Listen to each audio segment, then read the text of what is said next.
Hey guys, it's Steve with Orlando Collector Deviants. Tonight we are here with the Silverline Spotlight with the spotlight on Mr. Aaron, haha, I still have power, bitches, Humphreys. And then we've also got Roland, I swear that's not a porn stash man. And of course we got the voice behind the camera, Trish, why am I freezing in Florida, Halsey? Seriously. It's 85 degrees today. You're not And in my house it's 64. So okay, I got you. Yeah, I got the fans only running one in here in Florida who has socks, slippers, pajamas, robe, earmuffs, and a blanket. all on right now.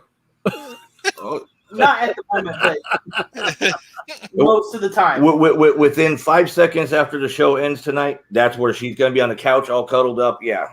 Oh goodness. So yeah. Aaron, thank you for being on the show tonight. Yeah, glad to be here. I heard you were like the only person that had power, so we had to take you. Yeah, apparently I feel bad because all my friends are, and I call them up and like, we don't have power, and they're like, how'd you do? And I'm like, nothing happened to us. Sorry. Yeah, right. Like, I feel bad. I'm just like, yeah, it was just little snow. We're not like, I mean, we're starting out the year hearing about a snowstorm in Texas, so this is going to be an interesting year. Yeah. I got a friend, listen, all the way down in Houston. I got a pal all the way down in Houston. He said, he posted on Facebook earlier today being Thursday. He said they lost power Monday in Houston from a snowstorm. And they still don't have power. No, they don't. Well, he just got it today. So, well, see, I know there's a lot who don't. My paycheck comes from Houston, and I'm not getting my paycheck tomorrow. Oh, Mine comes from Texas too. Yeah, hers comes from Texas too. So yeah, so our paychecks will come, just not anytime soon. Man, it's surreal because when I heard about they first had the ice, and then I'm hearing about snow, and I'm just like, Texas? What? I know. I mean, it's a little surreal to me.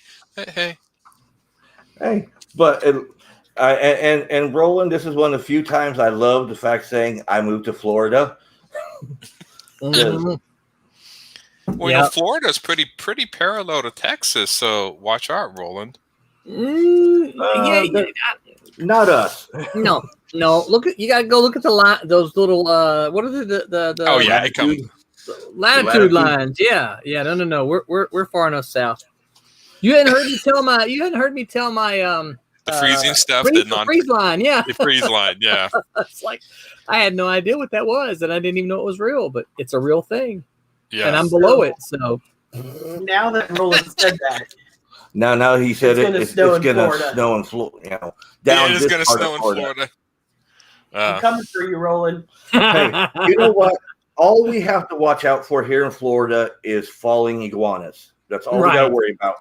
Well, okay, alligators. I can't stop looking for alligators. Yeah, but see, when the temperature gets down to like in the 30s, we don't got to worry about the alligators. They ain't coming up. But we gotta watch for the iguanas falling on your head because they freeze and fall out of trees. It's an actual thing. It's an actual thing. Happens in Miami. I believe you. We got. We don't have that up here. We do Portland. They did say the cougar population was encroaching into Portland, so we're having so just the fact. Well, then keep all the young men away. Yeah. That's what I thought. I know. We went to the same place. I don't think you can say cougar online with everyone going like that. It's like, yeah. Aaron's like, I'm a young man. Hey, I know. Aaron looks at all the old ladies and he goes, hey, how you doing? How you doing? How you doing? Gotta make that cougar. But yeah, and of course, I like Portland. I live across from it. There's a sort of entertainment knowing that there's cougars running around Portland. I know I shouldn't think that, but there's a part of me I'm sure they're probably more scared of all the people than the vice versa. Yeah. Yeah. So they got mountain lions in Arkansas where my family lives. Oh yeah, and there's not really even any mountains around. I know. You know? They kind of just their population so big up here. I heard that they actually are open to hunting them now, but I'm not sure if that's still in effect because there are tons of them. Yeah, they've kind of exploded the population wise. Wow. Oh, Yeah. Trish is saying if you click on the link there, that's a YouTube video of the iguanas falling out of the trees in Miami. I had to prove I wasn't crazy. So wait, what link on Facebook? Yeah, well, if you look on the comments, Okay, Trish just put it right there. So yeah, there's a YouTube video on Facebook there. So I have tried not to open too many things on my computer because if I do, I'm afraid I'll go all robotic on you. well, that's because your computer's as old as you are. So Well, it probably is, but at least it doesn't try to hide the gray. hey, I don't either. Oh, that's hilarious. No, we're not talking. I see the video, but it says, sorry, we're having trouble playing the video. Learn more. It just opens up with two frozen iguanas on the ground. Like it literally does just open. This lady's like, "Oh my god, look at the frozen iguanas! That's hilarious." And I got no, we don't have to worry about stuff like that around here. We do have to worry about mountains exploding. Yeah. That's kind of a scary thing. Oh yeah. Yeah, I was actually I grew up here, so I was actually here when Mount St. Helens blew up. And see, I lived in Colorado, and we got the ash and all the dust over there. Yeah. When it blew. We actually got it in Nebraska. Yep. Yeah, it blew when that everywhere. volcano blew up. Oh yeah, Yeah. that was like Yep. in '83. Yeah. Oh god, yeah. And we I want, yeah. You could see it from our street. The plume. We were too far away. They'd have any sort of effect or shock wave, but we certainly got the after effects of all of it. Wow. But yeah, Most of all those smoke and stuff went east, didn't it? Yeah, I think it did. Yeah. Yeah, because like I said, we got it in Colorado. Trish had it in Omaha, so that's basically Iowa, Nebraska. yeah. Well, the mountain blew out the side of it, It's so basically it started blowing up, and then there's an earthquake. It triggered an earthquake, and the side of it landslided, and so the mountain not only blew up but blew out the side. So it just for miles out the side, it just decimated this forest. That's where I see all the. And you can go up to Mount St. Helens, you still see tons of trees, just lined up with the explosion path. Yeah, it blew out the side. So yeah, it was I've had that problem after Taco Bell at 2 o'clock in the morning. Yeah, I know, haven't you? They found one hiker. When they find hikers up there, they literally will let's just say they were technically cooked. Ooh. That's how hot it was. I was like, wow. So the amount of ash and heat. I didn't realize that, but they're like, yeah. So yeah, I remember hearing all that stuff. So that's my claim to fame. I lived through and I think that's one of the only volcano eruptions in America. I'm trying to think of any others. I mean, Hawaii has one. Hawaii, yeah. Yeah. But they don't count. They're not continental U.S. Yeah, they're an island. Yeah. They want their independence again anyway. Look, here in a couple of years, the more it keeps erupting, it will connect to the U.S. It will some way. That's true. Yeah, it just keeps sliding over, forming new islands. Yeah, Aaron saying, "Well, I got to go to my job in Hawaii and just take a drive." Just straight over. Yeah. Got to catch the bridges like the Keys. So what are you drinking tonight, Aaron? I drink a combination of these bubbly things, and then I mix cranberry juice. So it's a mixture of this carbonated water and cranberry juice. Oh, so old people. Yeah. Okay. Yep. Keeps the urinary tract infections down. Doesn't it, though? Your guest, okay. But not rolling. Okay. Be nice to the guest, but not rolling. Okay. Wait. What? See? Look, I got permission. Okay. So. Poor Roland. What the heck? So we have, how much time do we have before we make him cry? Oh. That usually happens before the show. Right? Before the show? I get all my crying done before we go live. He's all on the screen. I'm rolling. Just wait. We Tommy always makes sure he shows up every week now. So when Tommy shows up, Roland's in real deep trouble. You've had Tommy and him on here? Wow, that must have been yes. Yeah. And now Tommy always likes to show up every week to at least say hey and what's up and what's going on. And And let's see, God, who else? Actually, what John Wubba, Martin. John Martin's been on the show. Wubba comes on the show now on a weekly basis to at least say, "Hey, what's going on?" We've been having a hard time getting him on our show. He keeps having Super Bowl parties. Yeah. Yeah. I think once he gets, I mean, he's getting really close to finishing the issue of Cat and Mouse he's doing. I talked to him on Tuesday, I think it was. We actually had a phone conversation, which was really good. And I think he said, because see, so here's the funny thing. And when you get Wub on here, you get to make fun of him doing this, right? So, you know, you've seen enough of my books, you know, that I like that double page spread on page 2 and 3. Mm-hmm. You know, I can't take claim for it. I just love the old Jack Kirby stuff, right? All the, you know, I love those issues of Commandy where, you know, got the page, you turn it and boom, there's this big double page spread. And so, I like doing that. And so a lot of my scripts will have a double page spread on page 2 and 3. Well, Wubba skipped it. He drew page 1 and then he drew page 4, 5, 6, 7, 8, 9, right? And he's getting right at page 16 and 17. And I'm like, dude, what about 2 and 3? He goes, yeah, I'm going to get back to that. And so when I talked to him on Tuesday, he said, because I said, well, you're almost finished. He said, dude, I've just got to finish the last page on page 22. I'm like, wait, did you do page 2 and 3? I didn't see it. He goes, well, there's that one too. You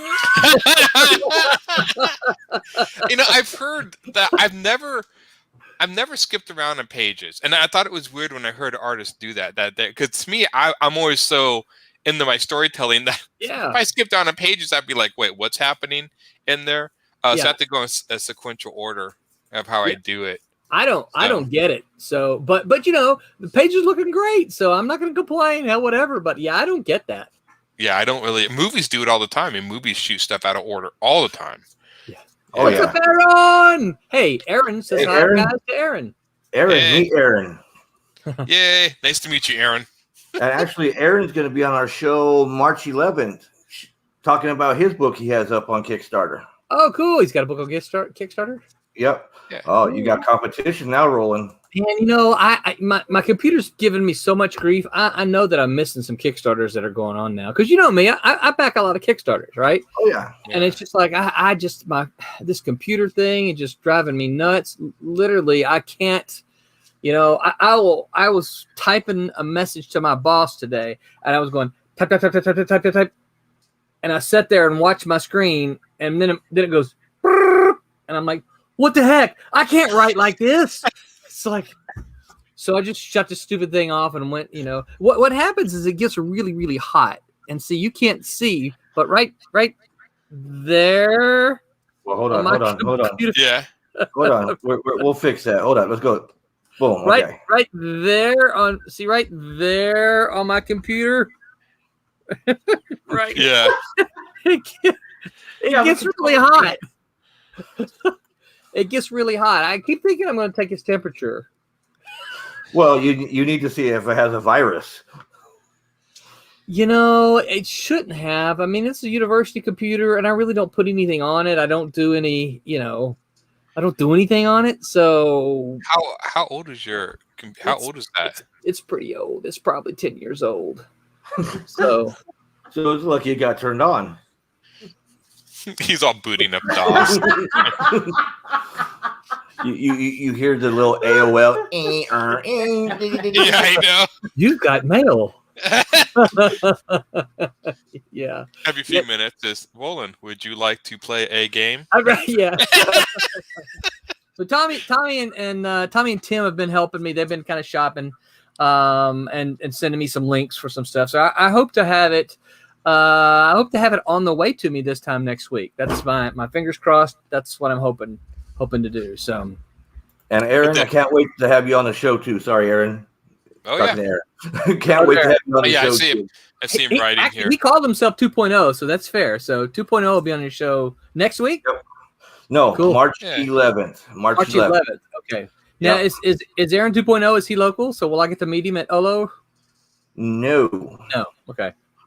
Where exactly? I believe. Man, you know what? He's from Scotland. See, there you go. Oh. Jeff Whiting and I almost went up to Louisville 2 years ago, and we just couldn't get it to work out. There was a convention up there that we were going to go to. Please tell me you got the accent. Oh, I love you. If he's from Scotland, of course he does. Well, some people don't. You lost your accent, Roland. You don't have that country twang anymore. I never had a deep country twang. I'm a Brady Bunch generation kid. Country twang. Yeah, I know. You hear that twang. You know? It's funny. My friend, she's from Louisiana, and she doesn't have an accent until you get her mad. Yeah. You get her mad, she'll slip back into a southern accent. So it's hard for me to stifle. Like, I know you're really mad, but I'm trying not to laugh. The fact that you go back into your accent. Yeah. Well, that's okay. Trish, she has one of those. She adapts whoever she's around accent. She's from Nebraska. She has no accent, but all of a sudden she's around one of her good friends that's from Louisville and has the deep Southern accent. Yeah. And all of a sudden Trish has this accent. And I was like, what the hell? You a white girl from Nebraska? Wait, Trish is from Nebraska, right? Uh-huh. Yes. Yeah. In her accent, moo. Roland, I know where you're going to be in about a month and a half. I know. Yeah. But listen, I'm upset because you gave Steve permission to be mean to me. Well, okay. I have to live with him. Well, but Roland, what you have to watch out is for is she's the one writing everybody's names for the tables, so you don't want one to just to disappear. I'm going to start watching the Florida news in the next month or so to hear about that fatal cow attack at the Orlando Comic Convention. Well, it is at the fairgrounds. It is at the fairgrounds. Yeah. There's a bunch of cows outside. They're asking for Roland. It's going to involve corn and cows. Corn and cows. Corn and cows. Hey, that's my new comic, Corn and Cows. Make sure you put Trish credit to Trish. Right? As long as it doesn't say trash. As long as it doesn't say trash. What about the golden lasso? Oh yes. You know John Pinto, right? Yeah. Yeah. Okay. Trish and him get in so much trouble when they're together.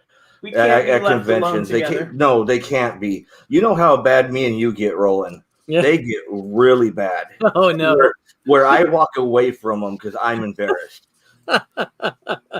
and there was this, and you know how much Trish loves Wonder Woman. Yes. There was this cosplayer, and she looked really good. And John's like, yeah, she looks so perfect. And she even has the golden asshole. Because he was meaning to say lasso. It was perfect. And it was perfect. And I just looked and said, Too bad she didn't hear him. Yeah. She probably would have been okay with it the way she was looking, but it's like I get in trouble from Trish for acting this way, and she can do it. I don't think so. It's just That kind of was the way John. it goes. That wasn't me. Yeah. But you were instigating it. It's funny to her if John does it, right? But if you do it, it ain't funny. Oh yeah, That's I'm not even weird. talking about making that comment. Just those two together. Even John's wife sits there and shakes her head at John, saying no. I don't think I've ever met John's wife. I've Really? seen her on all of his.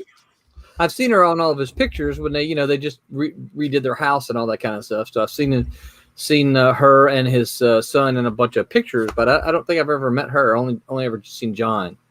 And of course, I haven't seen him in forever just because of the plague. Yeah. Oh yeah. Well, yeah, a lot of people are staying in. He Yeah. was at Otronicon this weekend. Yeah, he was at Otronicon this weekend. What kind? Otronicon, up at what is this? The Museum and Science Museum. The Science Center. Science Center. Every year they hold a 4-day event, and a lot of the local artists go up there. Where? At the Science Center here in Orlando. I had no clue. Like really close to you. Yeah, but I had no clue. That there's a science center in Orlando, you mean? Yeah. Science? It's, You mean that? What is science? It's in the shadow of our big basketball gymnasium, right? Yeah. Basketball arena. They just landed a new rover on Mars today. I know, and I'm And anxious. it did not crash. That was what's cool. And this one has a drone, so they're actually It going to has the fly drone? over. So that's going to be cool. Yeah. So see somebody else that knows as much as I do. I've been telling everybody, oh man, it has a drone, so we can go up into the mountains, and Yeah. everybody's like, what do you mean drone? I'm like, And do you you know- think And you just know this. Marvin is there going, what's this magic drone that's flying around? I know. I've got to get my space modulator. Well, the funny thing is, I like to see how they do the drone because the air is thinner. So I would think they would have to have extra power in the drone. I wonder how high it can fly. Yeah, but the other thing is, like, how are how are they controlling it so far away? I mean, because you're standing there controlling your drone, you got instant access. They make it fly up, and then they got to wait 30 minutes before they give it another command. It's probably just done in a video game. They probably just give little Timmy the control and like, it's Nintendo, Timmy, play this, and he's all flying the drone around. And it's only an 11-minute delay. Yeah, only 11 minutes. So it is going to. I'm excited to see that. The poor little rover. He's what was it?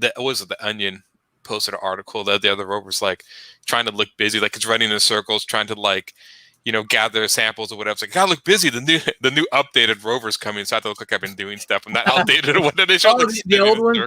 Yeah. Poor that guy. explains why they put all those pictures together. You just saw they recently released a whole bunch of these 4K pictures from the old. I forget the name of it. The Odyssey? No. It was, I think, the whatever it is. Yeah, they just released a whole bunch of pictures. These 4K pictures from. I gotta check them out. I don't think I've seen them yet. Oh, they look good. They look just cool. announced. I think this is completed at the telescope in the southern. I think it might be in southern hemisphere of the Earth. I can't remember exactly where, but it can take what was it like to actually composite a full picture from this? It takes up to 48 4K televisions. The amount of pixels it does is in the billions. It was unreal. And what they want to do is actually take panoramic views of the night sky. Oh, that'd be cool. And it's going to be able to pick up things in space that we have not been able to pick up with the light and stuff. So I'm super excited. In fact, it's such a delicate piece of equipment that the people assembling it had to actually practice a full year before actually assembling the piece. And if they break one of the pieces in it costs it's $1 million piece or something. Yeah, I was an article. I think it was a big thing about them assembling this telescope, but I was reading it and I was just like, oh my god, that thing's incredibly powerful. Yeah, I'm glad that science is still doing cool stuff. Yeah, me too. Yeah. So. Yeah, Roland's over there. Yep. What's science again? Science? You mean that book learning magic? Yeah. That was that movie with Kelly LeBrock, right? Yeah, Weird Science. Yeah. Weird Science. I remember that. Oh yeah. It's funny. I met that they actually had one of those conventions. I think it was the Last Rose City. The entire cast, Anthony Michael Hall, his other friend, the guy with I can't remember his name, and Kelly LeBrock all came to the convention. Wow. And we got to meet Anthony Michael Hall. He was a really super nice guy. We met the other guy who actually he acted a while, and then he became a university history professor. He's been a history professor for years. He quit Hollywood as a kid. And so the fact that he even showed up for this, I thought was kind of crazy. It's his claim to fame was Weird Science, and I think he starred in Fast Times at Ridgemont High. This very small part. Really, I remember that movie. Yeah. I didn't see Kelly LeBrock. She came. I had to go back to my table yesterday. I saw it from a distance. Well, it has been 30 years, so yeah. But it was such a weird. They got a cast of Weird Science, so it's about having the cougars up there. It is. That's right. And that cougar population's encroaching on Portland. No young man is safe in this city. Yeah.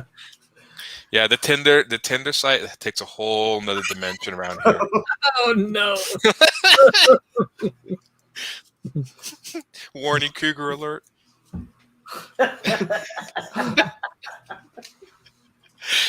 I need to find that video. Some guy was talking about that. He was filming outside, and he was talking about the cougar population, how bad it is, and then he ends up filming some old lady down the street, like from a few. And I was just like, perfect, because he actually sounded really serious. And then when he did it, I'm like, okay, dude, props. That was funny. Yeah. And for those of you who have just tuned in, we are talking with Aaron Humphres and Roland Mann about the encroaching cougar population in Portland. I thought this was a comic book show. I thought so too. But actually, Roland, we talk about more than comic books. Of course. We talk about everything. We talk about everything. That's the whole point of this show. It's not pigeonholed on anything, except for making fun of Roland. So I know. That's the only point. Speaking of weird stuff, did you guys you guys ever watch that documentary on the real life superheroes they did years ago? You ever seen this? Go look this up, the documentary where they followed like 5 different superheroes. It's supposedly true to life superheroes. One of the guys just pretty much dresses in costume and goes out and hangs in bars and drinks beer. I'm like, what? Dustman. I mean, that's what he does. He's like, well, there's no crime tonight. I guess I'll have a beer. And so I was like, okay. And it's literally in full costume, sitting at the bar, like talking to people. And then they showed one guy like running along this rooftop of this building, like they do in comic books, looking for crime. And I'm like, well, if you do spot crime below, by the time you get down to the crime, it'll be over. So you can shout from the rooftops, "Hey, stop!" Hey, stop! No, why are you running away? I know, stop! Wait for me! I can't get down there fast enough. Yeah, I don't think these guys. I mean, it was kind of cool, comic book stuff, but they weren't really thinking through the whole concept. Like, yeah, that works in comics. Doesn't really work in real life. But yeah, it was definitely entertaining. It's been a few years. We actually had was a superhero in Portland? Some guy, whatever. There was a guy called The Shield that you can look on. That's still around. Do you remember the Human Fly? That sounds familiar. I think I do remember that. That was a real thing. He crawled the building, right? What's that? He's the one who was crawling up the building, right? On the outside. That he rode on top of a plane. Basically, he was a stunt guy, but Marvel ended up making a comic book about him, The Human Fly. That's crazy. Mm-hmm. I did see this clip of this, and I've been trying to find this forever. There was a news story you ever questioned me about whether Marvel did this or not? Really? No, because I thought the Fly was with Impact. No, okay, that's the Fly, but I'm talking about the Human Fly that Marvel did. Okay, I'm not questioning. I'm going in my head. It's like for some reason, Impact was what I was thinking. Yeah. There's a video you can find, and I saw this. Apparently, there's reports of some guy literally in a mask, like beating up like either Russian mafia or criminals in Russia, and they showed this clip. Now, this could have been from a movie, but it looked really cool. It showed this guy coming out of this building like in full cape, the whole Batman sort of costume thing. And they said afterwards that they actually found a bunch of guys beat up, and he'd been attacking apparently like drug houses or something like that. And it's like this, and I'm like, real. I mean, the whole clip of the video, I'm like, that looks like something you see in Batman, but apparently this is supposed to be real. I still haven't found that clip. I keep searching it, and I don't know. I popped on like YouTube or something. Of course, I'll never find it again. But I remember seeing that, and they were saying like, yeah, we think this is the closest to like a real life superhero that was in Russia. This guy was doing this. Wow. Go fit. Yeah, I know. So out there, I mean, they kind of do exist, but they're kind of way underground. So superheroes. Pretty wild. Yeah, it is.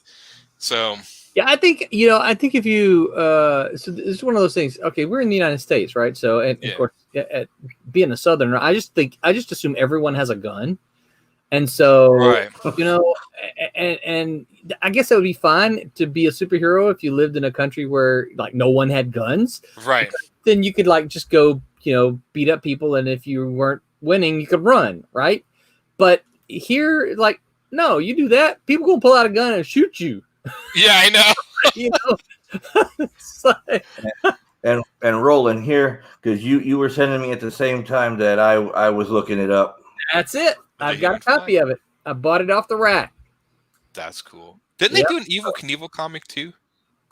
You may be thinking just that they had ads for the Evil Knievel toys. Yeah. Well, I know the original Ghostbusters, not Ghostbuster, Ghost Rider, when they reintroduced him, was kind of inspired by Evil Knievel, like in his motorcycle. It seemed like it, at least. Huh. So, I know you can find video of the Human Fly, probably on YouTube, because again, it was just a stunt guy, and I know that I remember the thing where he flew on top of a plane. Plane took off, and he basically, there was like a pole they strapped him to or something like that. Yeah. He stood up on top of the plane, like, Well, now you have these guys, these parkour guys that go running on top of skyscrapers. Yeah. Video. There was a guy that actually fell off a few years ago. And he was doing something, and they filmed it. And, yeah, there you go. I thought they did an Evil Knievel comic.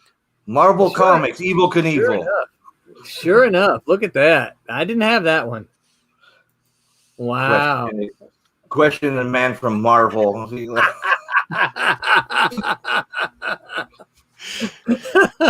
It just seemed like that would be something they would have done. I mean, he was so popular during the time. See, when you said it, it's like I remember that. I remember seeing that comic. That one I remember, Evil Knievel. So, well, they had a little stunt bike, when I was a kid and all that. Yeah. Didn't his son take over that? Robbie? Yeah, his son, and I don't know if does he still do Evil? I think a few years ago, he attempted something else. I think. Yeah, he jump or something. Yeah, Robbie's still doing it. He's not as known as his dad anymore, but I think he broke the rest of what his dad didn't. I still remember when they would air stuff like that on TV in the 80s. Yeah. It would be like a special Evil Knievel. Can he do it? Yeah, Evil Knievel jumps Snake River Canyon. That was a big thing in the 80s, jumping cars. I mean, Dukes of Hazzard, jump cars, Knight Rider, jump cars. I mean, every scene, there was one scene in every episode where the car jumped.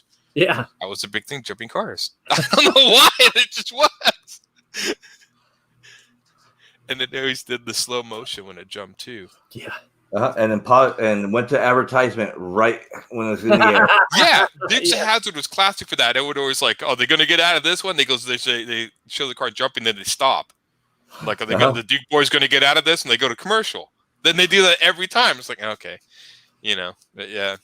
I don't think they meant to jump or make this jump and then go to commercial. Yeah, they did it all the time. I was listening to some sort of weird. I found some on YouTube was guess the 80s theme songs for TV shows. Man, there were a lot I didn't know. I grew up in the 80s, and there was a lot and some of them sounded really familiar. And some you know why? Because you were outside playing. You weren't watching TV. Yeah, the only ones I when I did the kids cartoons, I knew a lot of those because I watched those. But the older Saturday mornings. Yeah, back when there was a reason they get out. I don't know. I still feel that's taken away from kids a little bit. There was something really fun about that. Mm-hmm. Well, yeah, when they started doing cartoons 24/7, what was the whole point? You don't got to get up on Saturday anymore. Right. Yeah. So the one day you don't have to get up for school, you actually got up at 6 in the morning to start watching cartoons. Yep. It's all a big plan with the parents and studios to keep kids on their bedtime schedule. That's what it was. So, we were talking about Punisher a while ago, Aaron. Steve forgot to talk about the coolest Punisher thing he has. Do you actually have, What, I got the tattoo, I got the earring, I have... What are you talking about? Your truck. Oh, the truck. You have a Punisher truck? He does. I have the Punisher truck, and it's been signed by Chuck Dixon on the hood. That is cool. Right? I was actually comparing trucks with one of the gentlemen from Yancey Comics this last weekend.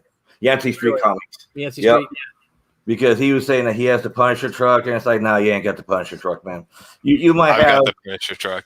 It has the dings, it has the dents, it has everything, but I also have Chuck Dixon. You don't see the signature anymore, but I have the video of him doing it. Did you have a picture of it? Huh? You got a picture of it you can put up? Oh, Trish, can you do me a favor instead of watching videos over there? Looking for something. We're having a show here, Trish. Come on. What do you need? He wants a picture of the Punisher truck. It's really cool. Oh, okay. That is cool. I put a big on my old car. I put a big Transformer logo on the hood because I worked at a vinyl shop, so I started making stuff, and people are like, that's gonna destroy the resale of your car. I'm like, my car's so old. It's like there's no resale value on this. What are you talking about? I think when I finally traded in, it was like they'll give you $300 and they're being generous. Right. Yeah, and you're like, what? I'm just waiting because in 3 more years, my truck turns into an antique. So there. Yeah, my truck's already an antique. The guy, my mechanic offered me $2,000 for it about 1.5 years ago, and I should have taken him up on it. Yeah, I got because he worked on it, so he's like, yeah. I see. He goes, I know what your truck is. I know it's in good shape. He goes, I'll give you $2,000 for it. I'm like, I got to drive it to work, and then of course the plague struck, and I haven't hardly driven it at all for the last year. Who knew? Yeah, right. Yeah. So. Well, that's like my truck. For the longest time, I wasn't using it as a daily driver. And then I had a different job and I had to start driving it. And so when I finally tell Trish I can't afford, because it's a 2004 Dodge Ram with the 5.7 Hemi in it. And that just to turn it on, I go through about 20 gallons of gas just to start it. So I tell Trish that I need to get a different vehicle, something that's going to be on better on gas. So she finally okays it, and I can go do it. And I go, and then within 2 months after I bought it, I got another job that's like 8 minutes from my house. So when you got your Vespa, did you decorate that as the Punisher and stuff too? Oh no.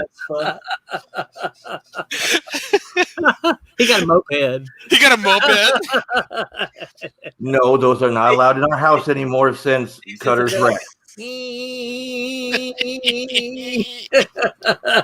long as you put the Punisher skull and the flames on it, anything's badass, right? See, if it's the Vespa or the moped, that's Ghost Rider all the way. Right? That's the Ghost Rider. Now I think somebody actually did draw Ghost Rider on a Vespa once, a cartoon. I thought that was great. It was supposed to be because it was like I think they made it like whatever if he touches a vehicle or something, he could like make it turn to flames. So this guy just took it with like he was riding a tricycle and a Vespa and like and it's all turning into flames or whatever. And so I don't know, it was pretty funny to see all his ideas on that. I was like, that's pretty good. That is good. It's funny. A unicycle. Oh yeah. Yeah, just all this stuff. Oh yeah. That was my I put the hook at the end of the train. I've never seen somebody put it, and that was my own idea. And I'm like, I always thought, like, wouldn't that be cool if they did put a hook at the end of the chain? I'm sure they won't, but that was my idea to do that. Well, so everybody knows. Speaking about hooks and chains, you guys see the Mortal Kombat trailer that dropped today? Yeah. No, not yet. It's that movie looks great. They kept it that sort of like stupid fun that I think it should be. Strangely enough, I still think it needs that techno soundtrack. I think the soundtrack from the original movie was probably better than the movie itself. Oh yeah. Well, it's funny because Mortal Kombat is the theme on my notifications on the phone. So I'm showing Trish the trailer, and at the end of the trailer, my phone goes off Mortal Kombat and starts doing the techno, and I'm like, that's perfect. That is perfect or whatever. No, I actually they made like some sort of like TV show, or it was I think a web show, like a TV. It was a web show. Yeah, it was like off of YouTube. Yeah, I've seen bits and pieces of it, and it looked pretty good. But I'm still surprised. I didn't know the Mortal Kombat movie was this far along. Like I'd heard rumors of it, and then the Mortal Kombat trailer. I'm like, oh, they've actually finished making the movie. I didn't even know that, but it looked really good. I was kind of happy to see it. Malibu did a Mortal Kombat comic. Did they? Yeah. I didn't have anything to do with it, but Malibu did it. I think now you could do it really cool. Apparently, McFarlane said he's expanding the Spawn universe, so he's having like 3 or 4 other titles come out now from Spawn. I haven't looked into the story yet to see what they are, but he said he's expanding. I figure he might be buying DC Comics. Yeah, I've seen he all should. those. That would actually be great, wouldn't it, if he did? Because I think he would actually make them. I mean, he's making the toys. Why not? Yeah. Yeah. Yeah, So, I guess you've seen those rumors, right? That DC, all that stuff. I mean, yeah, that they might. I heard that was Aaron the press talking last night there. I think he was one talking about that they're hinting that it may not be around, like AT&T doesn't value DC Comics as much or something like that. The part of the problem with it is I can't see them I can't see them ever selling, right? Licensing, yes, but selling, no, because here's the problem. Once they sell, let's just say Wonder Woman. Once they sell Wonder Woman as a comic book, then they lose a lot of IP generation, I guess. Yeah. And I just can't see. Again, I can see them. Yep, there you go. There's the bullet from Malibu. Yep. I just can't see them. I just can't see them. Again, licensing is a different market. They've kind of tossed this around for years. I remember in the middle 90s when Marvel was having issues. That was one of the things that was kind of kicked around, is that Marvel might license out their various characters to different companies and people. You could say, hey, I want to do. That he has the money to make a bid. McFarlane does, yeah.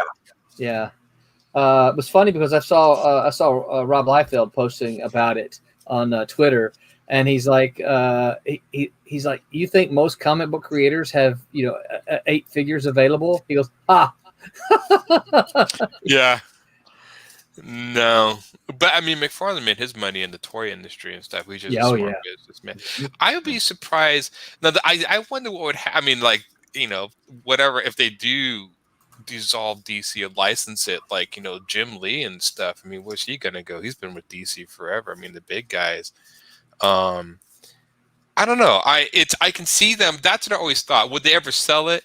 They'd be stupid to. I mean, that's their movie, like the IP. I mean, they make money off those. Yes. It's just everybody who sees the movies and buys the toys and the shirts, no one buys the comics, and so I can see that. I still just, I don't know.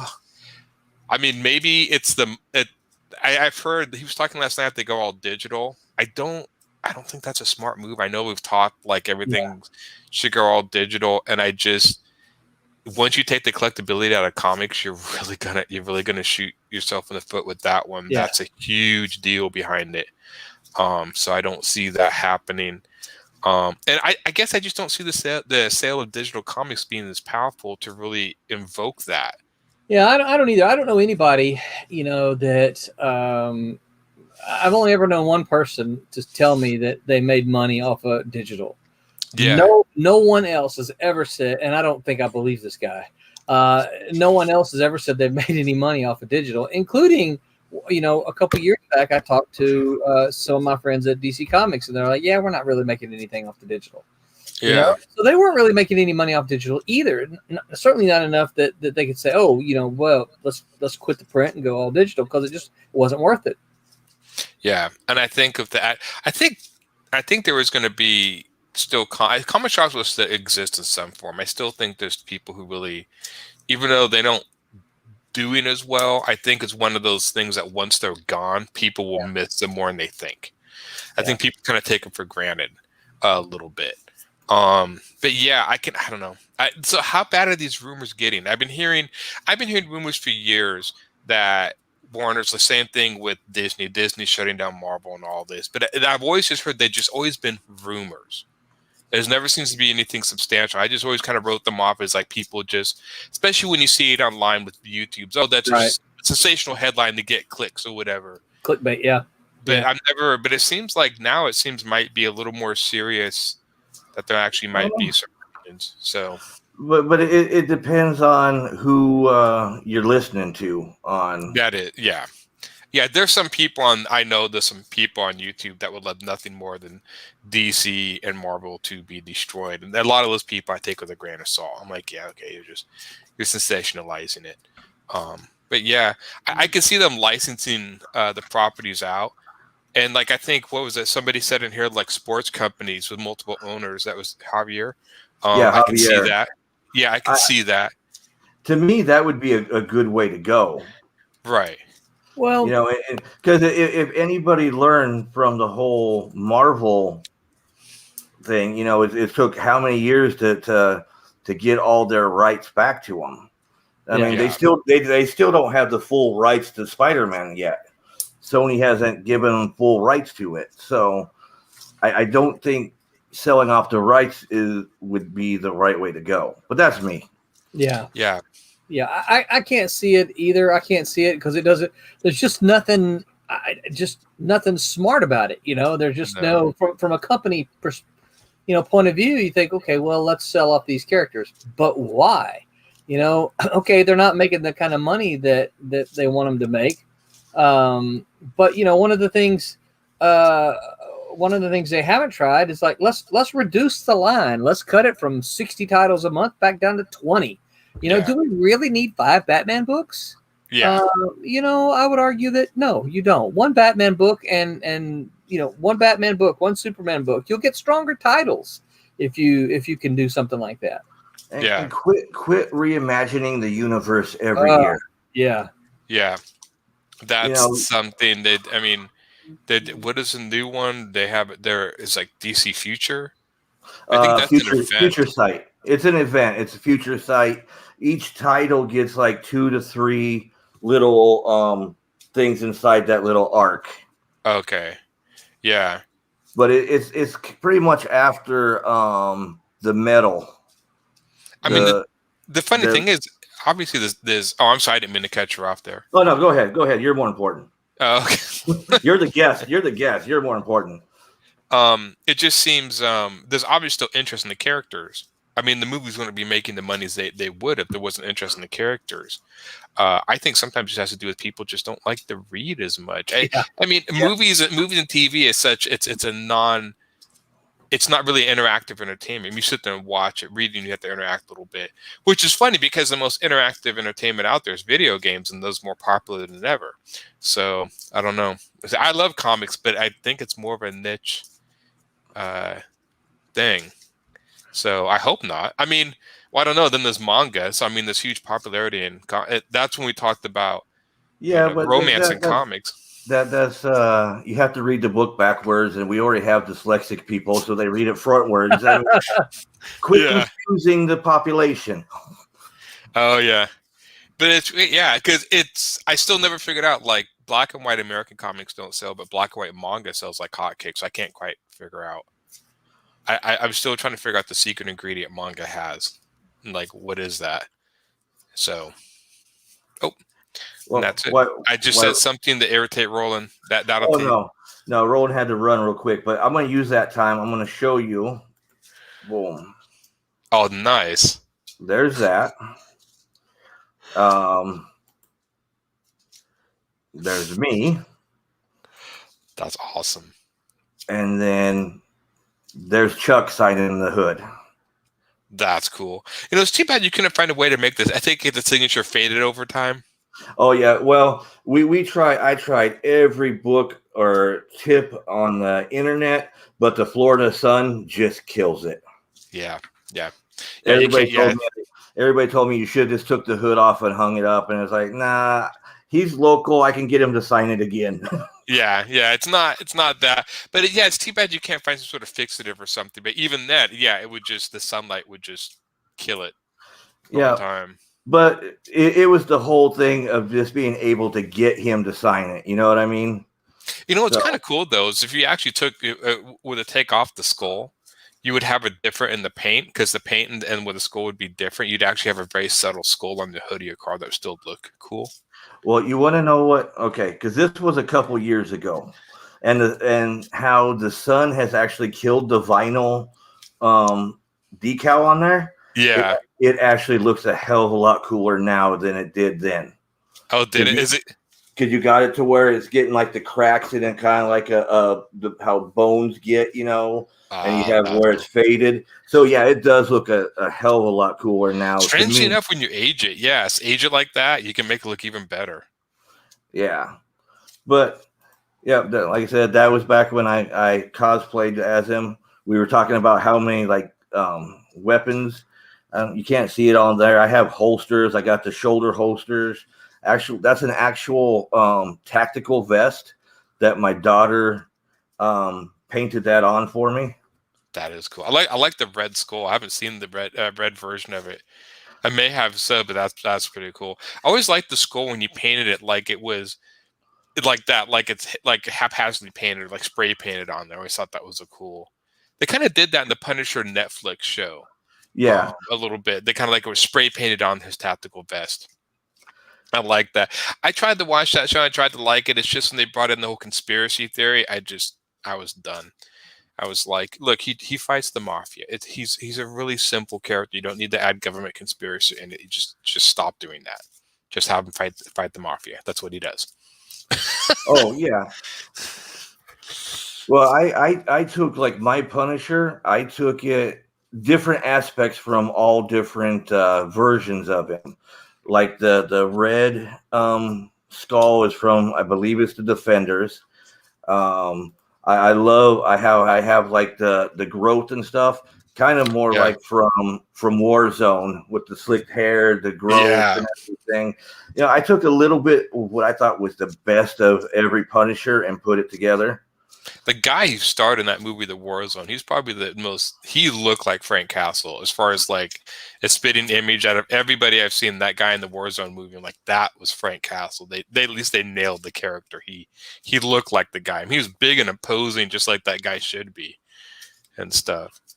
So. Oh yeah. No, I think out of the movies themselves, Warzone was the best movie out there. Right. Definitely not Dolph Lundgren. Yeah. Not Dolph Lundgren. Yeah, that was no. But no, it did it. It was excuse me. It was bloody enough. Jigsaw was actually cool. How they brought Jigsaw into it, because I love the Netflix one, but like Jigsaw was still a pretty boy at the end of during it, and it's like he wasn't a pretty boy. That was the whole point of his face getting ripped messed up or whatever. Yeah, I don't know. I watched the first season of The Punisher, and then I don't know, something about it just didn't. Those Netflix shows kind of did that for a while. Like the first season of Daredevil was good, then I watched the second. It was okay, and I don't know, they didn't hold my attention as much as I thought they should. And see, second season of Daredevil, I love, because that's where they brought the Punisher in. Yeah, I like the second season. I think, was it the third? Did they make a third season of the Daredevil? Daredevil went to the third season. That was with Elektra and all that. Yeah, I thought I like the Daredevil. That was probably my favorite of all of them that I saw. I think a little bit of the Jessica Jones, and I never saw the Luke Cage one. Luke Cage was great. Oh, love the Luke Cage. Jessica, I really couldn't even get through. Kind of like Iron Fist. I couldn't get through the first season of either Jessica or Iron Fist.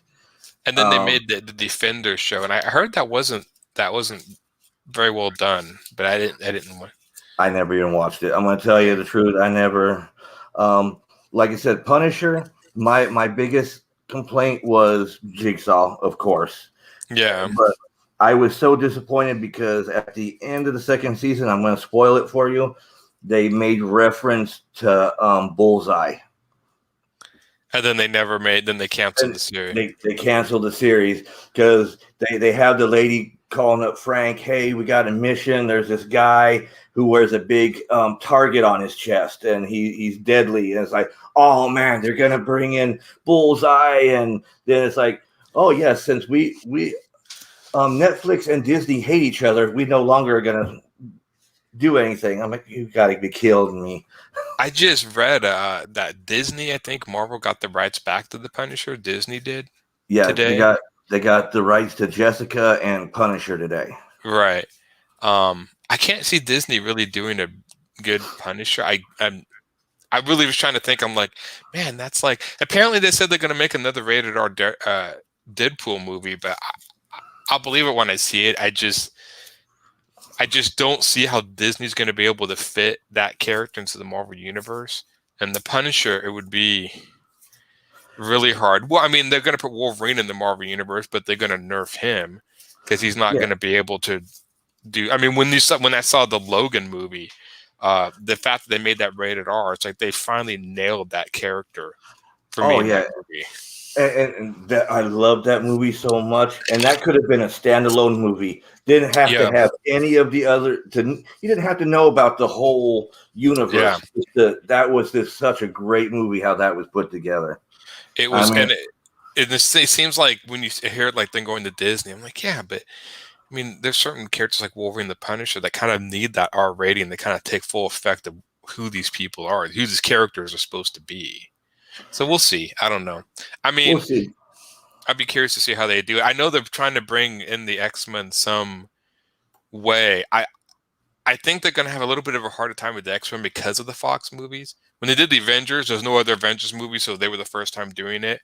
But Wolverine, whoever has to play that one, I feel sorry for because Hugh Jackman has made that character so much on the screen that they're going to have the work cut out for him. Oh, yeah. But, it's a whole new generation, though. So for us who grew up with Hugh Jackman, I mean, we're going to have all these people that's going to grow up with the new one, It's going to be the same people who complain that they don't do it close to the comics anyways. I don't know. I'm curious to see how they do the X-Men because the Avengers are a little different. The X-Men always seem to be less goofy, more serious because of the whole mutants are dangerous and prejudiced against. I mean, at least because I've read a lot of the X-Men comics, I don't remember a lot of like the sort of bright superhero stuff that is the Avengers. The X-Men seem a little more serious and sci-fi, but I'd be curious to see how they do them. I mean, they still can. I'd be kind of curious to see if they do the same way, or if they kind of shift a little bit of the focus, make them look a little different with the X-Men. I bet you, at least this is what I think, they're going to focus more on some of the other X-Men that Fox didn't really focus on. Maybe we'll get more Colossus and some of them. I would love to see a better Bobby Drake. You know what I mean? Yeah, especially a Storm. I think they would do good to focus because she was a major character in the movies. They kind of made Storm kind of a side character. I'm like, no, she was like up there Cyclops. She was like one of the main characters. So I'd be curious to see how they do her, put a little more prominence into her. And then, of course, they'd have to do something with Gambit. I think a lot of people are wanting them to nail Gambit. And they keep... The last guy who played Gambit in the Wolverine movie, he looked the part. It was a bad movie. The movie wasn't that was the X-Men Origins. But the guy who played Gambit, I mean, he looked the part. I mean, I thought he did an okay job. And he probably, if they would have expanded on him, probably could have done better. Because look, Ryan Reynolds didn't give up on Deadpool after that. Yeah.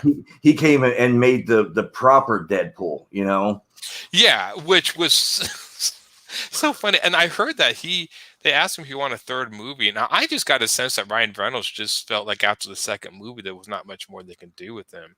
But I think he's coming back for the third one. I can't see anyone else but him playing Deadpool.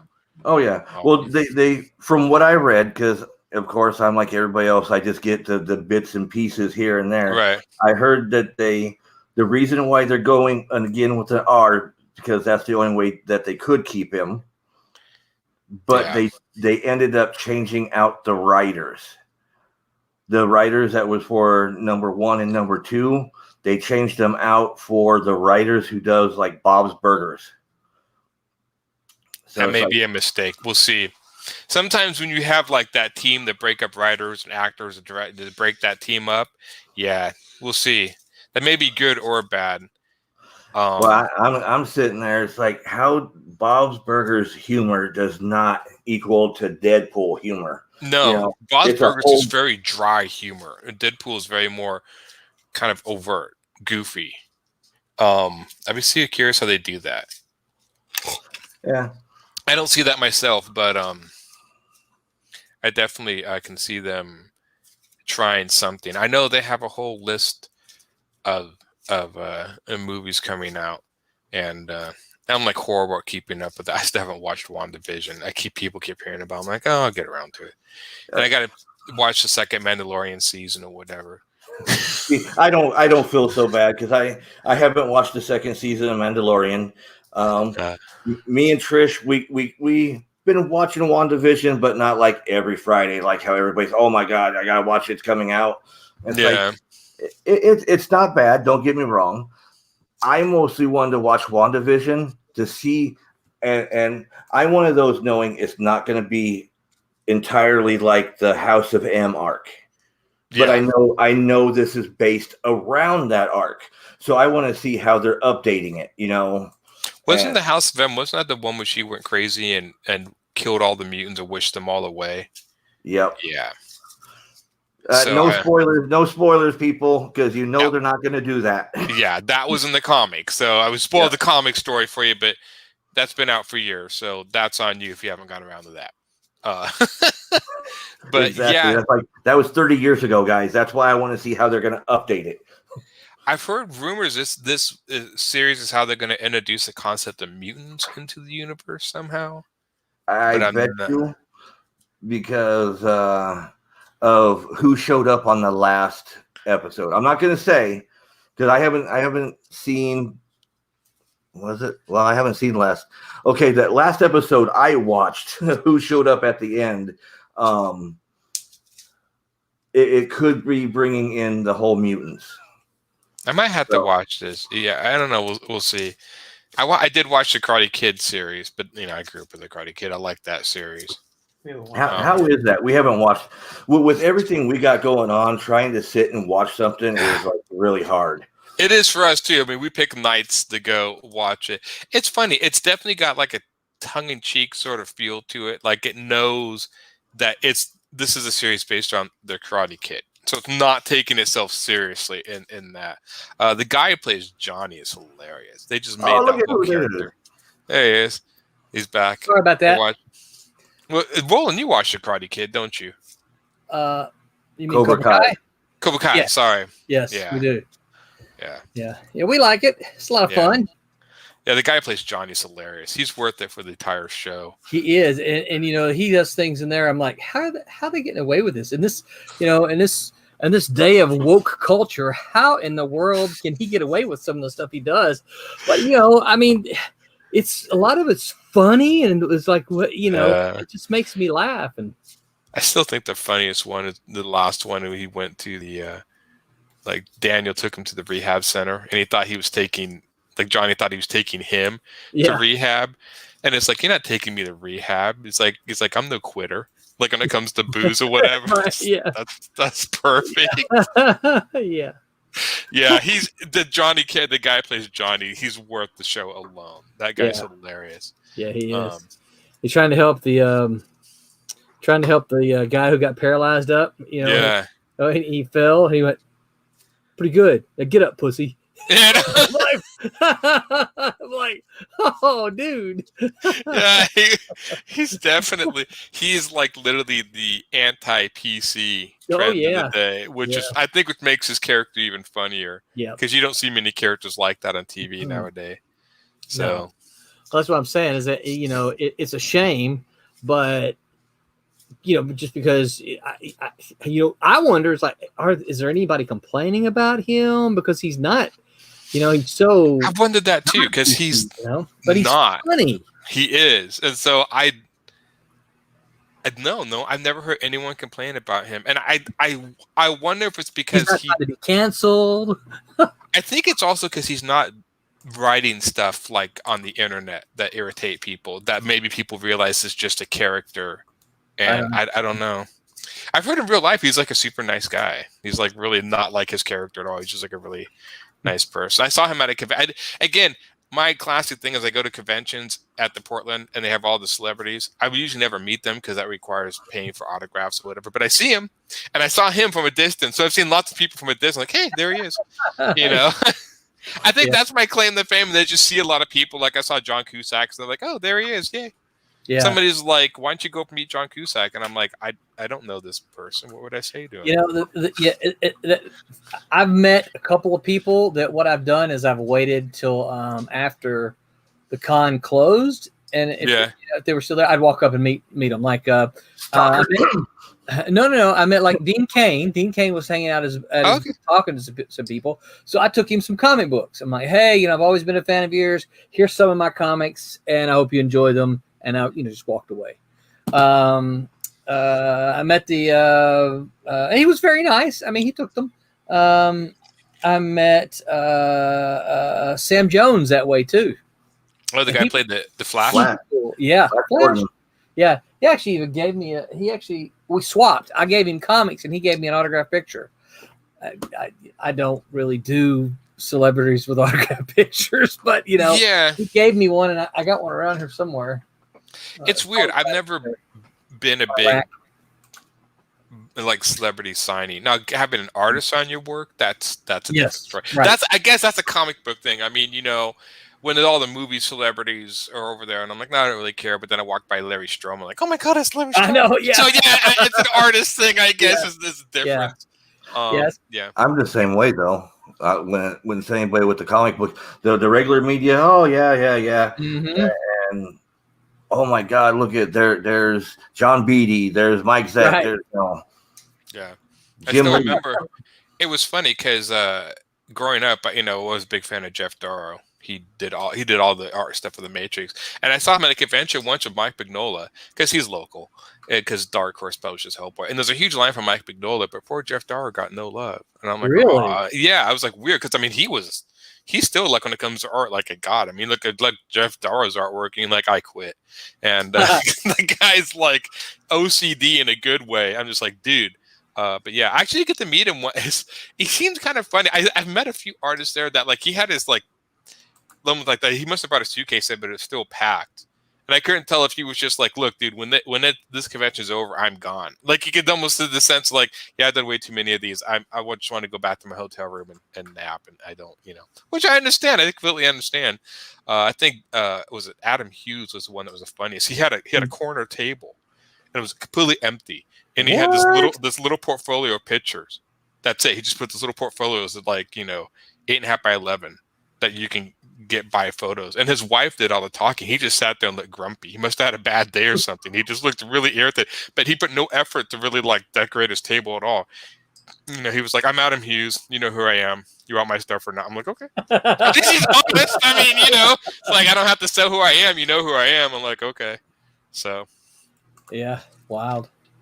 His wife was really super nice, though. She's the one that we talked to the whole time. But yeah, that's kind of like me. Usually the wives are the nicer ones. Yeah. But yeah, that's kind of like me. You see an actor, and you're kind of like, hey, that's pretty cool. That's this actor from this thing, but yeah, I'm not gonna go pay $60, right? But oh, look, there's Neil Adams. Yeah, yeah, definitely go over there. Let me go talk to him so he can insult me. Yeah, I know. Well, and you'll pay $100 for his signature. Oh, I know. Oh man, and Neil Adams is the opposite of Adam Hughes. I mean, every time I see him at a show, he has like 4 or 5 tables full of stuff. I mean, he's like the Neil Adams mall of art. Yeah. I mean, you can walk. It's pretty. I mean, I'll give him. I mean, the amount of stuff there, but he definitely, he definitely knows he's Neil Adams, and I'm like, that's he draws people in the shows. What can you say? He's a talking about people. All his handlers knows he's Neil Adams too. Oh yeah. Talking about people that you think, oh man, they should have more people there. The last time that I did MegaCon, Peter David was there, and nobody was at his table. And I'm sitting there going, how can Peter David not have anybody standing around his table? So I took a moment. I'm like, you know what? I'm gonna go just say, hey, Peter David, you're really cool, blah blah blah, right? And so I walked up there and I said, hey, Mr. David, just wanted you to know that, I'm a fan of your stuff. He goes, I have some novels, buy some novels. And I'm like, I didn't even get to finish saying, Yeah. And I'm like, that's very cool. I just wanted you to know that, I really appreciate what you've done, and I've enjoyed it. So. Yeah, you can't go buy a straight. novel? No, I did not. Oh, see. I like his comic books. Yeah, that's hard. I mean, I'm the same way like that with Dan Parent. Oh yeah. And Giselle. All the Archie crew. Yeah, but their tables are always empty, except for me standing there going, "You're so cool." Yeah. Yeah. Yeah, it's it's fun. the conventions, they always like, I want to stop and look at your table, but I'm always the kind of guy like, oh, I'll buy your stuff, I'll buy everyone's stuff, and then I have no money. That's the danger. I go to sell my stuff, then I sell it all and everyone's stuff because everyone. I have to admit, the artists have perfected the puppy dog eyes. They're like, don't you want to buy my stuff so I can eat tonight? I know, yeah. But no, that's I'm there, dude. I'm one of you. Right. It's only the good artists that have got the puppy dog eyes. Because you get the newer ones and they don't even look up at from their phones. Actually. I know. Isn't that frustrating? That is. That's why I don't draw. A lot of people, my friends who go draw at conventions, I actually don't draw at conventions. And if anybody asks me to do commissions, I'll do it afterwards. And the reason is I usually stand the whole convention so I can meet people eye level. And I'm always sitting there talking to them or whatever, but I don't draw, do anything else. I always want to interact. Because I'm there to interact with my customers and stuff. Right. And it's like I watch those people sit there and draw at their table and play on the phone, and they just lose people. There's just so many people walk by just because you don't feel like you don't want to bother them. You're going to interrupt them, and so I'm like, I won't. Steve and I do it talked about that quite a bit.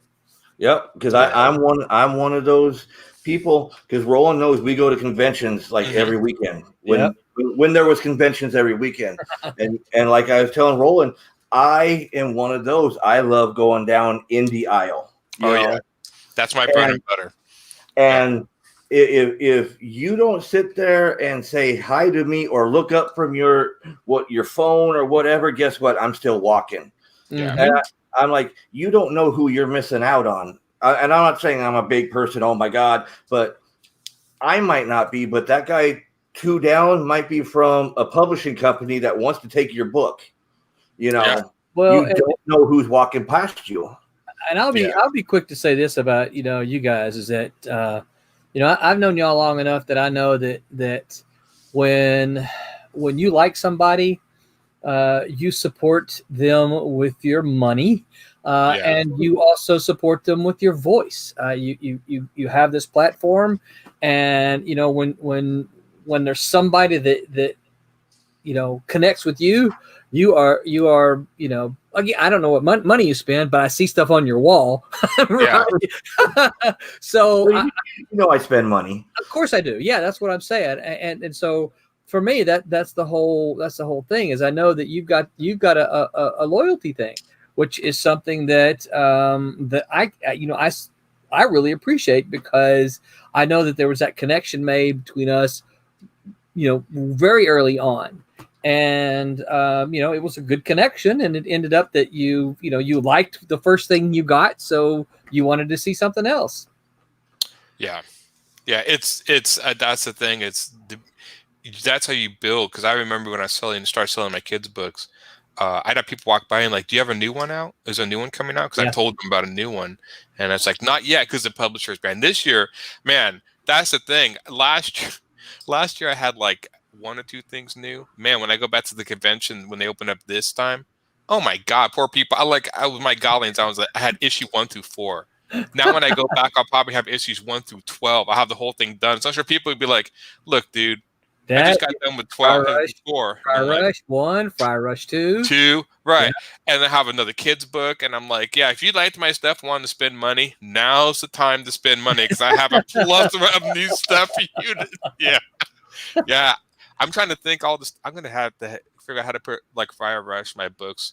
I'm still trying to figure out how to display 12 issues of a comic on the table. I got to figure out. I usually do banners behind me, so I'm going to have to figure that out. I'll send you a link for this really, really cool rack that I ended up getting for my table. Yeah, definitely. If you can find anything, because even I'll just display the general. Yeah, the rack was about, I want to say like $30. It wasn't very much at all. And it collapses into it's a square, but it collapses into a square. It's like the third rack that I had because the first one was this great old big thing. I know you can't see me. Great old big thing that couldn't collapse. And, I carried that around, but it was just like, I had to lug it around in a box. Yeah. This one, I'm still trying to get enough to get my stuff vertical. I'm trying to not do the. You ever gone to the convention and see the cubby hole look where the people make the whole rack around them?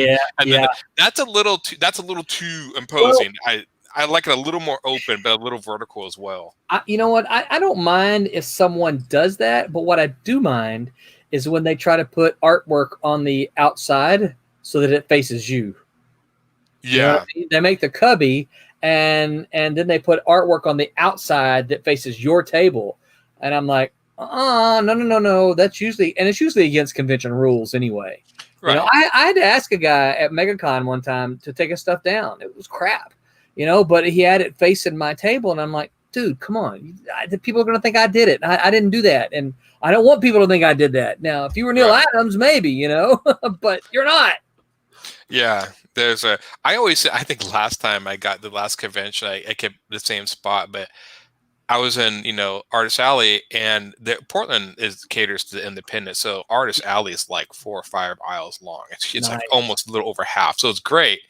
But I got in this sort of anime section where I had all the anime girls and stuff. And so I'm just like, your stuff that's like, yeah, I don't have a lot of boobs in my stuff or whatever, but there's boobs all around you. It was kind of, I felt kind of a little defeated there. I was like, I kind of looked down. I'm like, I need to be down with the other guys selling the Batman pictures, and Right. Oh, Yeah. well. Oh, you don't like all the little screaming teenagers?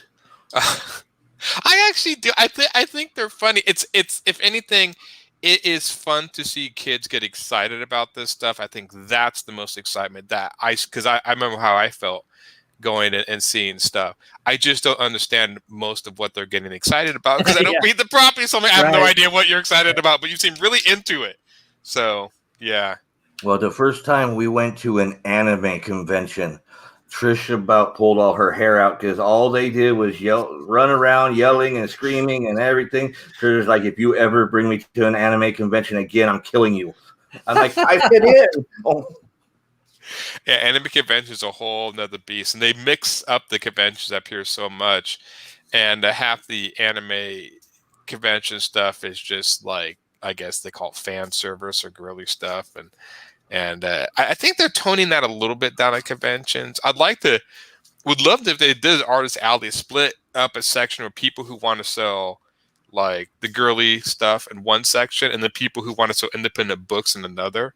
So. Yeah. But that way, because you get so many, I mean, look, I can make the best story in the world, but girl big boobs is going to defeat me every time. Right. It's just kind of, it doesn't have to be drawn well. They just have to be boobs, and they have to be big, and it defeats me every time.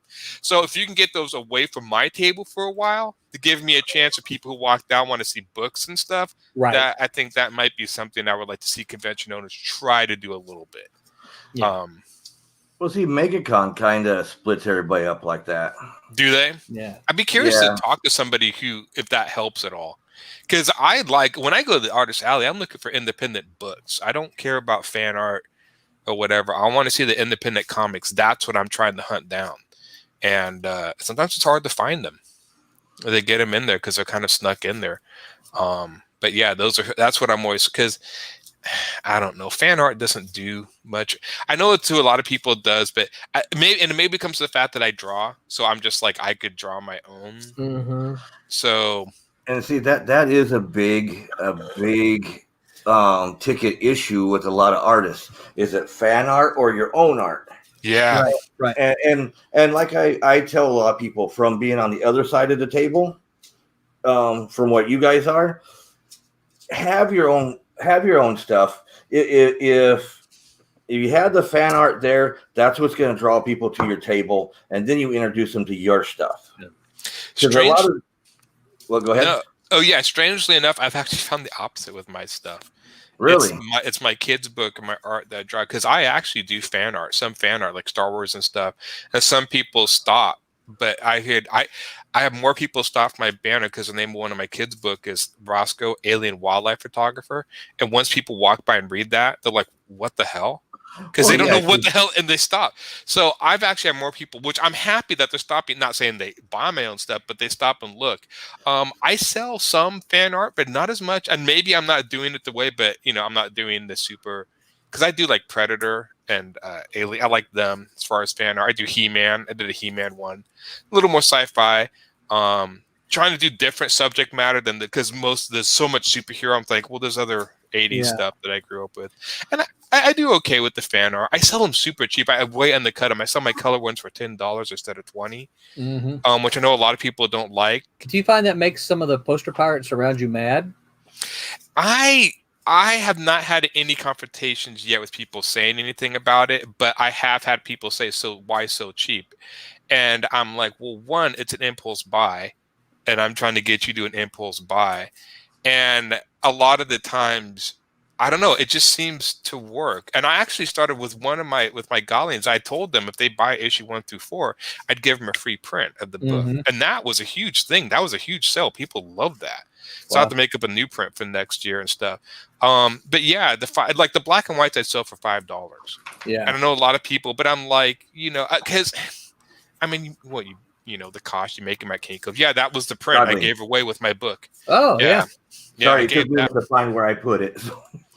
Yeah, that, and so 1 through 4, and I'll have to think of a new print and stuff to do that. But trying to make deals. Yeah, I haven't had anyone come at me yet about the price point. But then again, maybe they don't know. I don't know if people are talking. But I always feel, and I guess maybe it's just me. I just feel $20 for a colored print seems a little expensive even for me. We've made I've made a handful, and I need to make some more for some conventions, but I made some prints, a handful of prints for Silverline, and I just sell them for $5. Yeah. I mean, because I think for me, my point of view is this. All right, I'm never going to make, because it's not Batman, it's not Wonder Woman, right? We're never going to quote unquote make money on prints for Cat and Mouse, on prints for for these books. But what I do want is I want someone to grab a print who wants one, and I want them to hang it on their wall. You know, I want it on their wall. I don't. It's advertising. Yeah, and so when their friends come over, they're like, "Oh, that's pretty cool. What's that? What's that cat and mouse thing there? Trump's. What is it? You like Trump? No, it's a comic book. Oh, cool. Oh, what's it about? Yeah. Yeah, it's free advertising. That's where I look at it too. Yeah, and I want to get people into doing that. It's and I've had my stuff is geared towards younger people, young adults. I've had a few people. My kids' book, I saw the one thing that's good about that's the new one coming out. Hasn't been at a convention yet. I have another one that I can put in the and so a lot of families at conventions like that. I've had so many comments like, "Oh, my little kids can have something to go home with." And that's the thing. I'm looking at that. I know I saw some of the other pictures on your page, but that's family friendly. Exactly. That's the idea. And I'm going to be honest with you. That's something Trish would walk up and look at right away. Yep. Yeah. Yeah. That's this, and that's what I'm excited because that book launched and then a week later COVID hit.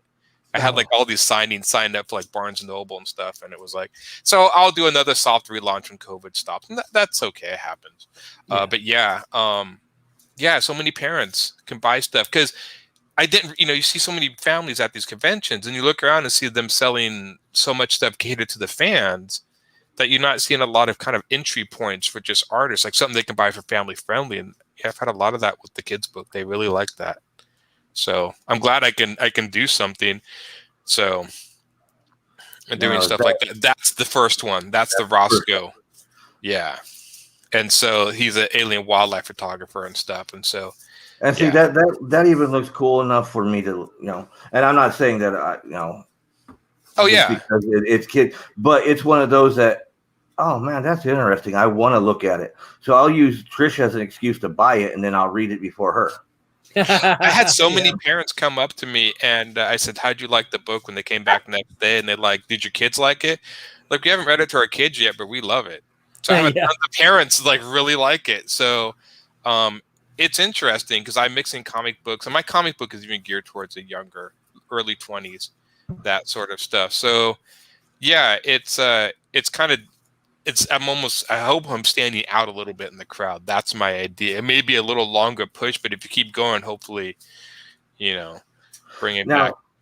When I was looking for pictures last night, because somebody waited to the last minute to get me a guest, I saw that some pictures of kids in the classroom. So did you donate books to a classroom? Yeah, I had a friend who bought books for every kid in the classroom. And I actually didn't post. I should have sent one last night.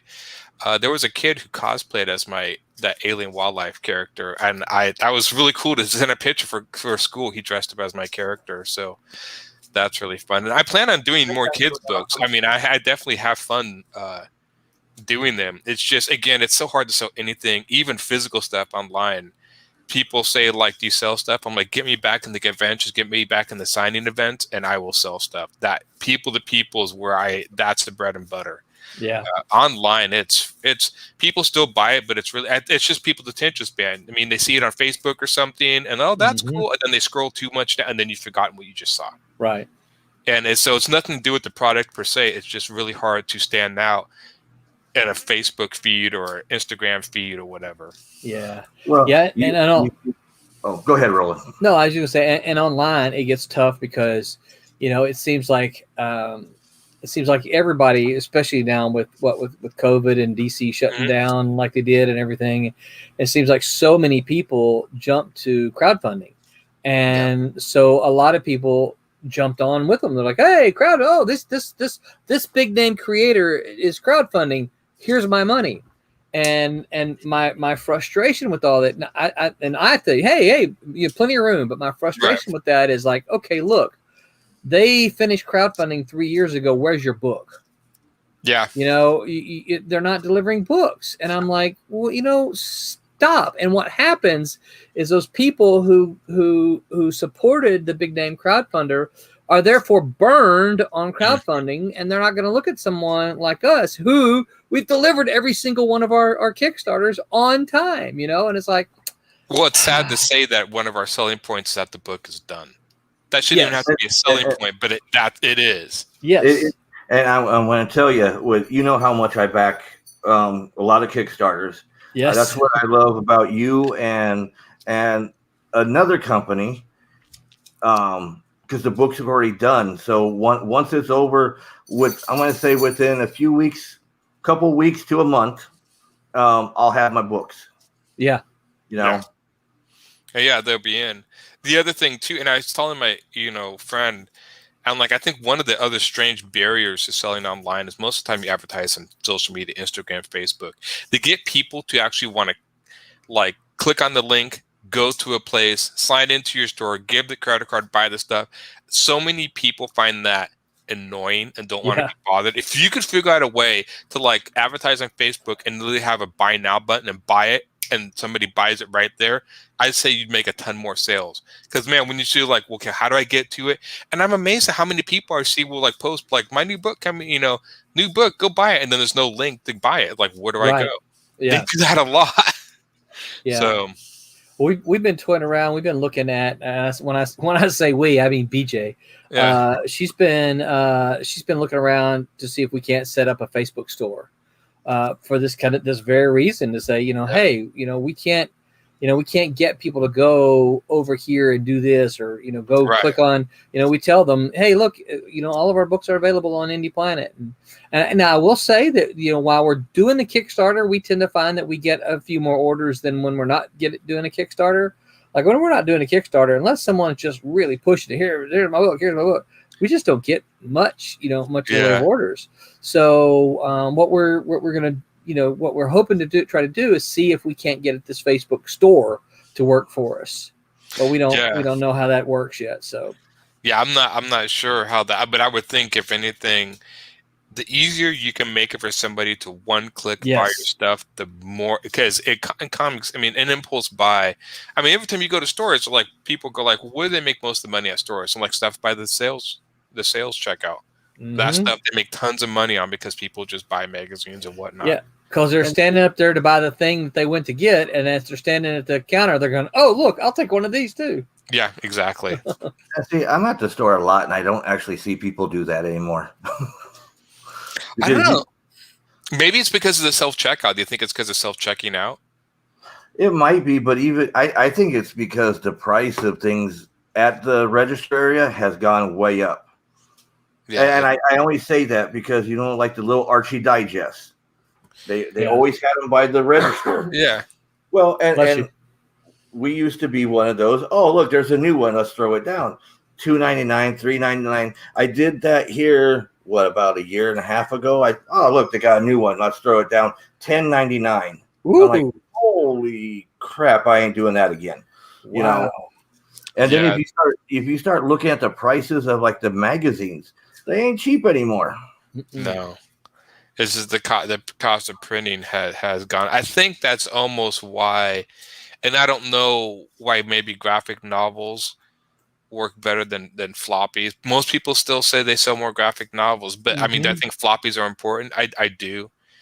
I think floppies are important because they're like a sample of the series by issue 1. Oh, that's cool. And if you missed issue 2, 3, oh, I'll buy the trade later on. Yeah. But I mean, people are like, why are you selling floppies of your series? I'm like, so people can try it out, because it's going to be hard to sell them on a $20 graphic novel to try them out. I was going to split it into 3 graphic novels. Of course, I want to definitely make a one-shot graphic novel, but at 300 pages full color, that's going to be the $50, $60 range. So that's going to be like, I'll make 1 or 2, and it's like, if you really like it, I'll sign it to be a collector's thing. But it definitely, I'll make it for you. But it's a one-shot deal, so it's all of it. So, but that's what I'm not doing with the singles. I'm not reprinting the covers, because I want to make people who've bought the single stuff, like, that's something unique. So the covers won't ever be reprinted in anything. You have to buy the singles. And I only have like 25 or 20 of each issue left. I'm not sure if I'll reprint them again after I'm done with this series. So I don't know. We'll see. All right. Now, where can the people get your Godlings? There's you can go Humphres Illustration at bigcartel.com. It's like a big cart. That's my store. And I think if you go to humphresillustration.com, there's a link to my store there. It's here. Can I add it in the comment section, or can I not? No, maybe not. But yeah. Usually that's Trish's job, but she's not paying attention. There's cat videos on there. That's important. I understand that, because cat videos. Let me see. Right? I like otter videos. Come on, they're cuter. Yeah, it's Humphres Illustration, one word, .bigcartel.com, and that will take you straight to my store where you can buy all the issues and stuff. And if you buy from the store, I sign them all too. So bonus for everything, huh? But I do have limited supplies, so I do have still a few runs. And I have issue 9 and 10 coming out. So hopefully in the next month, I want to get those on my store. And yes, the series will be 12 issues. And when it's done, it's done. So it may be a little bit of an investment that it'll be one complete story. I'm not going to leave you guys hanging. You'll get an ending, So yeah, but. Well, talking about second books and stuff, when do we get to see a second book of Friar Rush? So I am about 97.5% sure Friar Rush 2 is going to be our next Kickstarter. I think that because it's being colored right now and it's mostly done, and as I just said earlier, Aaron, we don't Kickstarter unless they're finished. And I think it's so we've already got Twilight Grim 2 finished. It's finished and ready to go.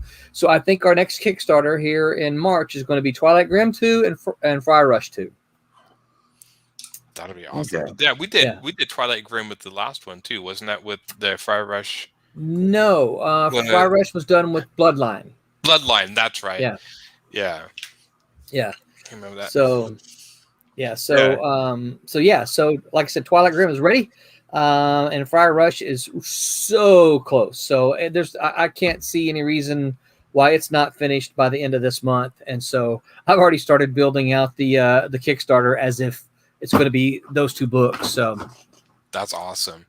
So Steve, do you like the flip book format? I think that's kind of cool, but do you like the way we do the flip books with the 2 books? Yeah, I like it. Of course, would I like a single, like 2 singles? Yeah, but I do like the flip book. Roland brought that nostalgia back. Because I remember they used to do that back in the day, that have flip books and stuff. Mm-hmm. So yeah, because and Trump is the only one we've had to do not a flip book because of the amount. Trump's has 1 more issue and then it's done, right? It's 2 issues. Well, so I haven't decided. So Trump's book 1 is actually 2 issues, right? Yeah, that's Yeah. So, and because they were both done, we decided to go ahead and do both of those along with Cat and Mouse. So technically, it was 3 books, but it was 1 and 2 of one book.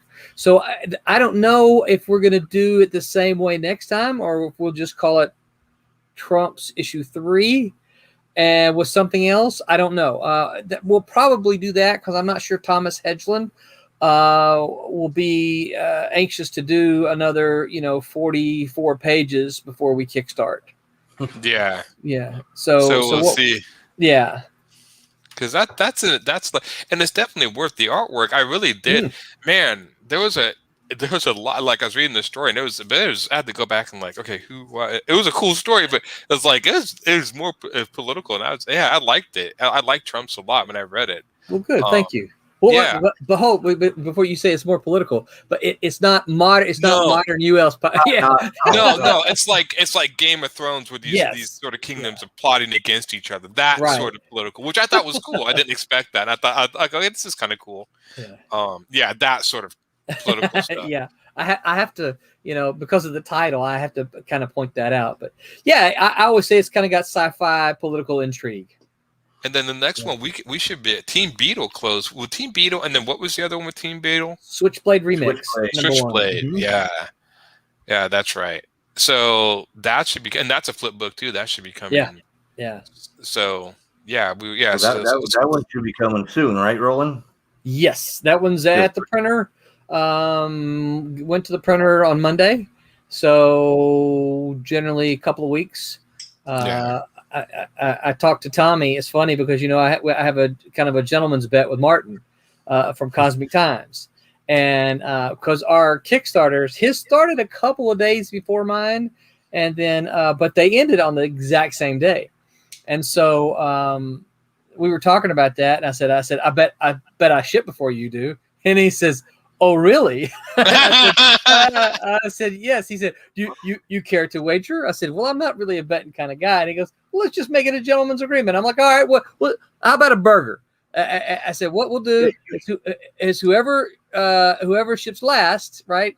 The next time we're at a convention, the loser picks up the burger, because we usually, anytime Martin and I do a show, we usually end up at Crystal's or something like that. So whichever one of us does not ship first buys the other one a hamburger, fries, and Coke. Yeah. Aaron, you can actually go back to the last Silverline Spotlight because that's when they made the bet. Yeah. Oh, that's right. Because I had Roland and Martin on together, didn't I? No, I wasn't on. Okay. Well, you guys were talking together. You were making the bet right then and there. I was probably in your chat when Martin was on. Okay, because here's also the thing, though, Roland. Martin's surveys came out a few days before yours. His did, yeah. Burn. So he got a little bit ahead of you on that one. Survey's not a book. That's all I got to say. I know. I didn't even. The funny thing is, I don't think I even put my survey in for Team Beetle. Thank you. I will do that. Not like you don't have my address already. I was gonna say, yeah. It's been email keeps clicking. Oh, I got to do that. I keep forgetting. I will do that tonight. I will make a point of that. So, yeah. So he knows what to send instead of just sending it to some random place. I sent your stuff, but I just sent the address out of the book and sent it. I'll just put Aaron Humphres, Oregon. Surely it'll get to you. It'll just get to me. I mean, how many people live in Oregon? 5, 6? Yeah, Portland might have 20, right? 20 or something. Well, I don't know. I think they've burned most of it down by now. So. Oh yeah, that's right. They've got this free republic inside of Portland, don't they? Yeah, apparently. Yeah. So I'm not sure if they're still standing. Yeah. Well, and he might just misspell your name on the thank you page or whatever. Everybody misspells. Wait, did I misspell your name, Steve? No. Oh. No, you misspelled Aaron's when you sent him. You said that you had Aaron on the show to me. Mm-hmm. You misspelled Humphreys. Oh, did I? So when I was writing down, I think autocorrect got you. because it kept wanting to try to get me. So when I'm building the studio and all that, and I'm writing it, boom, then I go over to Aaron. I'm like trying to Facebook find him, and it's like it's not finding him. Yeah, my last name's very unique. Yeah, and it's like, but it gives me this different way to spell it. So I click on that. I'm like, oh, that's Aaron. I know he's the one who drew my thing. So yeah, everybody. It's funny. So many people, and they don't even say Humphreys. They say Humphres. I'm like, it's just Humphreys. I know it's a weird way of spelling it, but just Humphres. People can. In my first kids book on the spine, they misspelled my last name. I didn't even catch it. It was so small. And by the time I caught it, it went to print. And so the second book they made, I made sure to check the spine, and they misspelled it again. So I had them spell it right. So my first book out there is just on the spine, the cover, because the cover I made myself. Yeah. So I know how to spell my name. So that, I've learned how to put on pants, shoes, and spell my name. So I'm advancing in life. But yeah, the second time I had to catch, I'm like, no, it spells like this.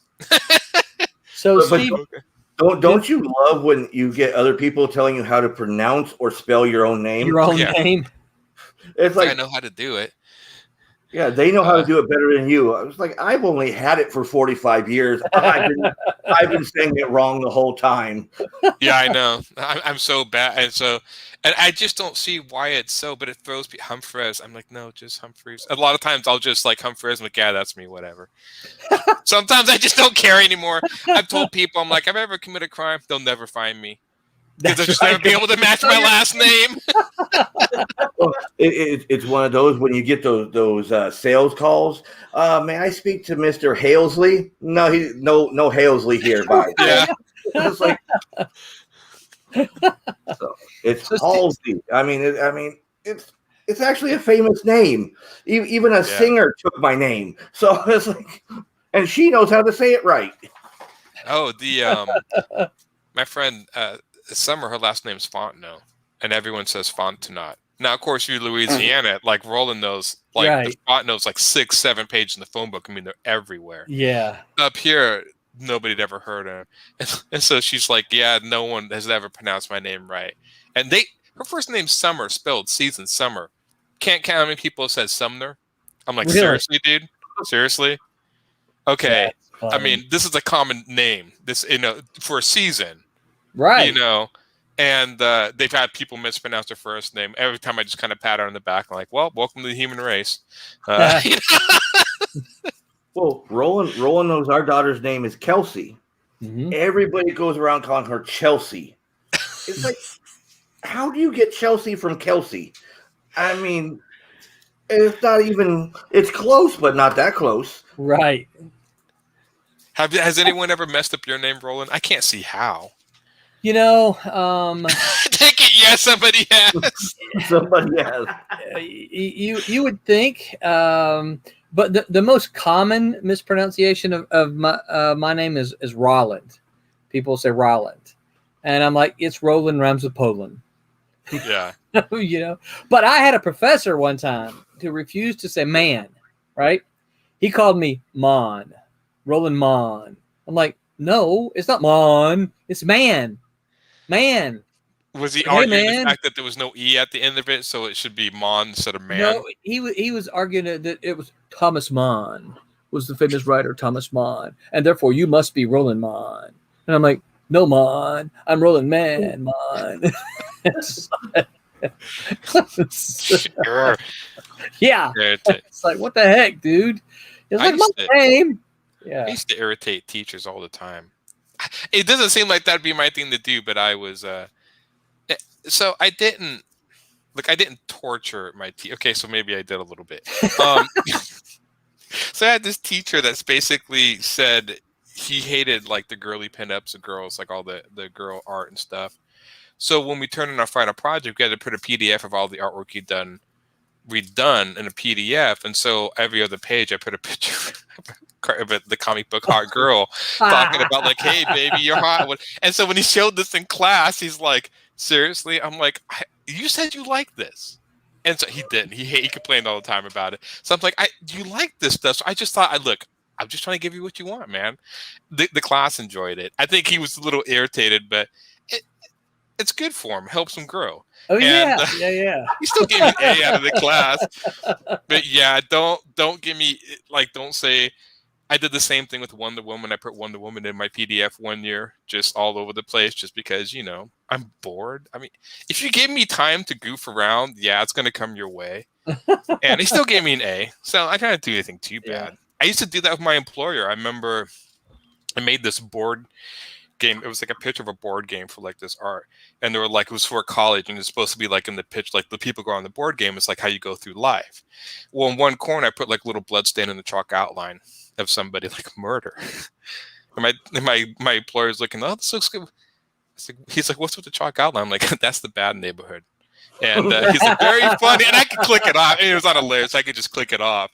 But it took a few minutes, and he's like, seriously? I'm like, look, I was done early.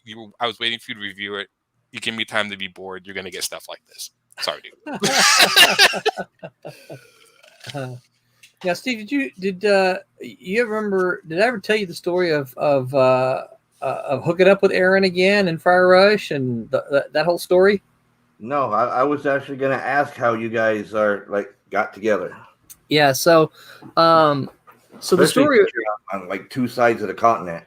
Yeah. Yeah. Well, the story of Friar Rush goes back, years. So Friar Rush was something that was started in the late '90s when I was doing, Silverline then, and so the 3 books were completely penciled, and but unfortunately, I lost way too much money and called it quits, and so.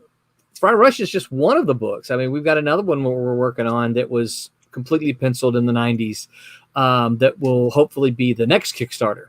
And so there was a couple of them like that just, I just lost way too much money and had to call it quits. And so those books just sat undone, unpublished, right? And so we got ready so when I got ready to kind of launch back in it a couple of years ago, I reached out to the people who I knew had books at the time. R.A. Jones was one, and R.A. Jones had one of the other books that we're doing called White Devil. It's being colored right now. Bloodline, the one shot, was one of them, and Friar Rush was one. And so the problem we had with Friar Rush is we had all this artwork, but we didn't have a name on it. Right? There was no name anywhere on any of the artwork. There was not. Sid couldn't find the scripts, so we didn't have anything. And so we're like, okay, we got this. And then we found like a promo thing that we had done early, and it had another artist's name on it. So we're like, well, it must be this guy. And then we kept looking at it like, yeah, the artwork doesn't look, exactly like, but we don't know what it must be this guy, right? And so this guy was actually at MegaCon a couple of years ago. We met with him, had dinner with him. He never once said, that's not my art. We showed him the book. He's like, funny, I don't remember doing any of this. But he's like, but he never said, this is not mine. He never said, this is not my book. So we just moved forward, right? And I don't remember how. Did I find you on? One of us reached out to the other one on Facebook, right? Yeah. So what had happened is I was listening to a podcast of somebody else, and somebody had mentioned your name. He said, people he'd worked with, and he said he'd worked with Roland Mann, and I was like, man, I haven't heard that name in years, and so I'm like, I should look him up on Facebook, and I found him, and I decided just contact them, hey, I did work for you a long time ago. This Friar Rush thing and all of that. And then just complete coincidence, he happened to be launching at the same time. And so he, when you said you did Friar Rush, it'd been 20 years. So yeah. I was just kind of like, well, they've redone it, or, this is something new. This is old. And so when they sent back the book, they sent back my artwork colored and all done. And I was like, and I had another artist's name, and I'm like, huh. Okay, well, I was like, that's a little different, and so we eventually, I sent some pencil sketches, and we kind of figured it out. Yeah, what was going on, and I was like, oh, and I wasn't mad. I was just like, and it was, strange that it was my fault. Like, in school they tell you to put your name on your homework. just be a lesson to everyone listening. Make sure you do that, because I did not put my name in my homework, and this almost lost me this book. And so, but you found it because I actually put my initials on one of the covers. And Right. Yep. So, thank you. My Wonder Woman poster on the back. I'm sorry, we're getting trolled on Twitch right now, and I'm actually having fun with what's coming. Yeah. Oh no, that's fine. No, I have about I'm a Wonder Woman fan, so I have 1, 2, 3, 4, 5, 6 posters over in my room. Yeah, so I have more tatas surrounding me that you can't see. Trish is a Wonder Woman fan too. Yeah, the young Mozart. Yeah, don't I? Of course, I can't play the piano like him. Yeah. So anyway, I felt super bad about it, Steve. I was like, holy crap, we almost credited another guy for Aaron's work. And of course, the thing about it is Aaron showed me some of his other stuff, and I'm like, you know what? There is no question, because the styles, because there were things, personalities in the artwork that from Friar Rush and his new stuff and the Godling stuff. And I'm like, there's no question about it. This is the exact same artist. And we're like, oh man. And I felt terrible. I just knew Aaron was going to be ticked off, and we're like, and Aaron was like, oh man, it's all good, man. I'm like, oh, I'm so bad. I feel so terrible. Yeah. Like, no, it's all good. So, one thing led to another. We got it fixed, got all the names corrected. I emailed the other guy, because I'm like, what if the other guy says, no, man, that's mine. So I emailed the other guy, and he's like, yeah, I thought it was kind of weird, but I wasn't going to say anything. And I'm like, what? What the heck, dude? Cool. It's like, no, come on. You knew it wasn't your work. And so I'm like, And then he invited me to join Silverline, and they hazed me and initiated me. And that was pretty intense week, So be forewarned, if you join Silverline, there's a hazing ritual. Yeah, but so I can't see Roland hazing anybody. I can see him starting to try, and then it comes back onto him. Yeah, right. I can see that too.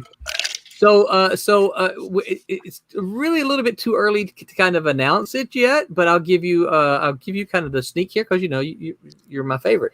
Aaron has just given the thumbs up to start a new miniseries with Silverline. He told me, I think probably when you stepped away, he's got some sketches that he's getting ready to send to the writer. So it's brand new, spanking new. It's still months away, but it's kind of exciting because we've got something new coming along with Aaron. So, and it'll be it'll be a sci-fi comic. So it'll be a little different. Yep. So we were trying to look at different genres, and we're like, you haven't done sci-fi. Let's do some sci-fi stuff. So that's what's coming down the pike. So, and it's with a new writer as well. And not a new writer, but a new to Silverline writer. And so I'm excited about that. I'm a fan of his stuff. So I'm excited about it. Hopefully, as we got some things to show. Excuse me, I'll get them to you, but it's pretty exciting. Trish is already over there shaking her head and taking out the checkbook and writing money out.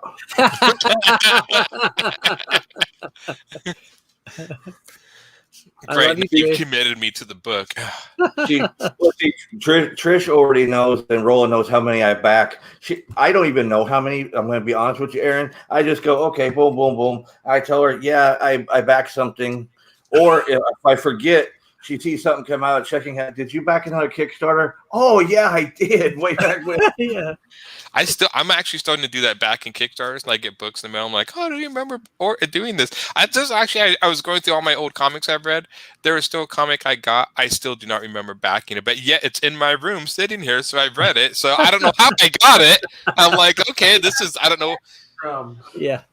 Well, we had one night, Roland. I got a Kickstarter, a package come in, and I'm looking at Trish. I'm like, who do we know from Rockledge? She's like, I have no clue. I'm like, well, I got a Kickstarter, and it's coming from Rockledge, Florida. I'm like, I don't know who the hell's in Rockledge, Florida. Tom was coming over that day. So when Tom got here, I'm like, Tom, you back a lot of Kickstarters. Who's from Rockledge? And he's like, I don't know. And they both look at me. You know, the best way to know is just open the damn thing. Yeah, right. Yeah. Just open it. I was like, well, I like opening them online, but I'll open it. Yeah. And, Yeah. but who was it? It was Jake Estrada with Golden Dream. Okay, cool. Another local artist here. And he moved to Rockledge, and nobody knew. So nobody knew. We don't really pay attention to him. Yeah, because I thought he was over in Cocoa Beach area. Yeah, like Melbourne and all that. Right, yeah. He was in Melbourne, and even the comic book stores that he frequents over there didn't know he moved. So, yeah. So, yeah. Do you do openings of independent comics and stuff on your show? Yep. I like trying to do. I mix them with like a mystery box opening. If it's a smaller mystery box, I'll open the Kickstarter stuff with it. Did you guys ever used to do the subscription boxes? They don't do those things anymore. They stopped doing those, didn't they? No, they still got them. You just still got it? Yep, it's just not as prominent as they used to be. Like where Marvel had their own, DC had their own. Now they kind of sold it, and Amazon sells them for Marvel and DC, and yeah. Okay, because I remember some of the people opening some, but you get a lot of people that open those boxes every month, and you see kind of a lot of disappointment, like, oh, I got a bunch of. I'm like, well, yeah, it's what was you expecting to get in this? Like rare prizes, like I got socks and a little plastic toy and a keychain and a pin, and then pretty soon after like a few months, the guy's like, I've got like a whole bucket of like pins I'll never use. And so I'm like, well, yeah, they're gonna keep sending this stuff to you. You gotta tell them to stop. Yeah. But somebody finally, because I was like, what are they getting all this stuff? And finally said, well, this is all promotional stuff companies use, and they don't, instead of throwing it away, they throw it in the mystery box. I'm like, that makes sense. Yeah. So, well, see, I just opened up a mystery box a couple nights ago from Feed Your Imagination, and I love his mystery boxes because it takes 20 to 30 minutes to go through everything that he puts in those mystery boxes. Wow. I mean, he puts action figures, stickers, buttons, posters, comics. I mean, little statues and stuff. I mean, for $20, he puts up a lot. Yeah, for $20, holy wow, yeah, that is a lot. Yeah, our mystery boxes, they went over pretty well, didn't they? Rolling, yeah, and I've that's right. And I've gotten several, good responses from those who got them and said, hey, there was a lot of value in that box, so that made me happy, And there was. I mean, I was happy that out of the 5 people that bought all 20 of those boxes, I was able to get one. Yeah. Yeah. Dustin Wallace says, "What's up? Been a while." Hey, Dustin, how's it going? What's up, Dustin? But yeah, because it was a fight to get those boxes because everybody was trying to get them. Yeah. Well, when you put original art, I think that was the big thing. That was not original art. I was like, Roland's like, you can't bid on them. I was like, yeah, it's not for you, dude. They should be. So I got some of the original art, But why couldn't he bid on it? He didn't know what was in each box. You know what? I kind of did. Did you really? I knew. Well, I knew some of my stuff, but there was some other art and stuff, and I was like, oh, that looks kind of cool. And then the mystery, and then if you get Lepresti to do something, another picture, you gotta like wrangle that guy in. Yeah. So I actually asked. So this is before Aaron went with an unnamed publisher. Yeah. I actually asked him. This goes back probably a year and a half ago. And I didn't know that he had already kind of had a deal or had one in the works. And I told him, I said, look, if you're looking for a home for Garbage Band, come to Silverline. So who ended up? I couldn't catch that last night. Who was publishing him? I think you guys said it once, and then it was like he slipped didn't up, mean right? to say. Yeah, he didn't Okay, mean so to all say right, it. so we Yeah. won't say it now. Okay, we won't say it Yeah. now. That's what it was. Yeah. Okay, yeah. His garbage. And I wonder if I've seen But that stuff. I have to look that up. I'm sure he posts art of it online and stuff. oh right? yeah, Okay. absolutely. But I will say this: the publisher's located up your way. If that tells you anything. Okay. I have a few ideas. Yeah. We have a few publishers. We have Uh, Image, Oni Press is up here, and wait, Dark Image is Horse. in. I Yeah, thought they Image moved. was down in San Diego. Or Nope, they moved up here. They moved Really? into Portland. Yeah, they've been up here for about a little over about maybe a year and a half now. I Yeah. did not know that. Yeah, they finally decided to come up and join us in this. So yeah, strangely enough, for as small as the city Portland is, and it's a small city, there's like Dark Horse grew up here. I mean, so that's home. Right. So I think Dark Horse kind of gets a little more parental treatment because they've been here. But Oni's up here, and I'm not sure if Oni started here or moved here, but Image did move up here, and I think Lion Forge is up here too, but I'm not. I'm not sure. Is Oni Diana Schutz? And she Diana Schutz and I think she used to work for Dark Horse, if I'm not mistaken. I think, and if I'm thinking, she was an editor for Dark Horse, I think. Okay, so who's the one who runs our Oni? Oni, if I remember years ago, I thought, now maybe I could be wrong. I thought Oni did something with Kevin Smith, the director. I don't know if he started a long time, and then Oni. I'm not sure. I'd have to look up who owns Oni. I used to think I knew Oni Press. Yeah, Schultz was an editor. I think was editor in chief of one of the ones in Dark Horse, and she retired about 2-3 years ago. Yeah, she was a good editor. I always when I was breaking in, I was like, man, I really would love to have her be my editor. Yeah, she did a lot of stuff for them. But we have a lot of just for the city, we have like the comic book stores, Cosmic Monkey, Things from Another World was owned by Dark Horse. Dark Horse started from Things from Another World. So we have I think we still have 2 or 3 locations of that. Floating World Comics, maybe like 8 comic book stores in the Portland area, which is saying a lot because most cities have like 1 comic book store. So right. Yeah, it's pretty. Yeah, there's a lot of Portland loves comic books. So does Orlando. Yep, Orlando does. Yeah, it's weird how certain cities will like kind of glom on and they'll be concentrated in areas. Yeah, because I remember walking on the mall years ago, and I walked by the food court, and I'm like, that guy looks. It's like, is that Kurt Busiek? Like I think that is. Like it is, and I didn't say anything to him because you don't want to interrupt the guy if he's just eating some food or whatever. But I'm like, oh, that's Kurt Busiek. I didn't know that. So yeah, I know Bendis.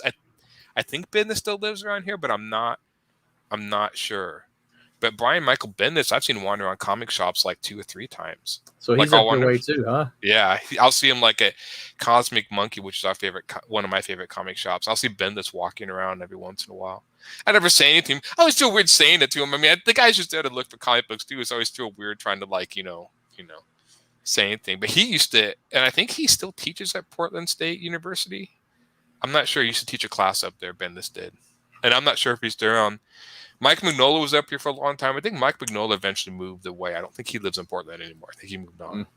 I was trying to find who it was, and I see the guy's face, but Bob Schreck, right? I met this one gentleman who said he started Oni, and he was a heavier set guy, but I don't remember his name. Yeah, head with a beard. Yeah, he said he used to work with DC. Yeah, that's Bob Schreck. Yeah. Okay, he was the one that told me to go back to art school. Oh, It was funny.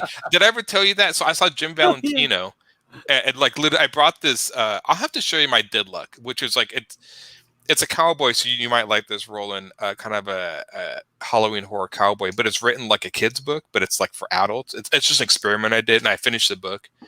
But it was so weird that I offered it to Jim Valentino, who was, Image and Shadowline. And he said, he's like, I really like this. He's like, I wouldn't know how to sell this because it's so different. He's like, but if I saw this, I would buy this. I'm like, oh, that's the best compliment I could have gone.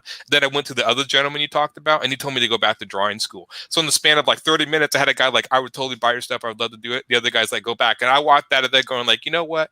I'm just going to do my own thing. I'm confused. I'm just going to do my own thing and call caution to the wind because I didn't know what to make of that.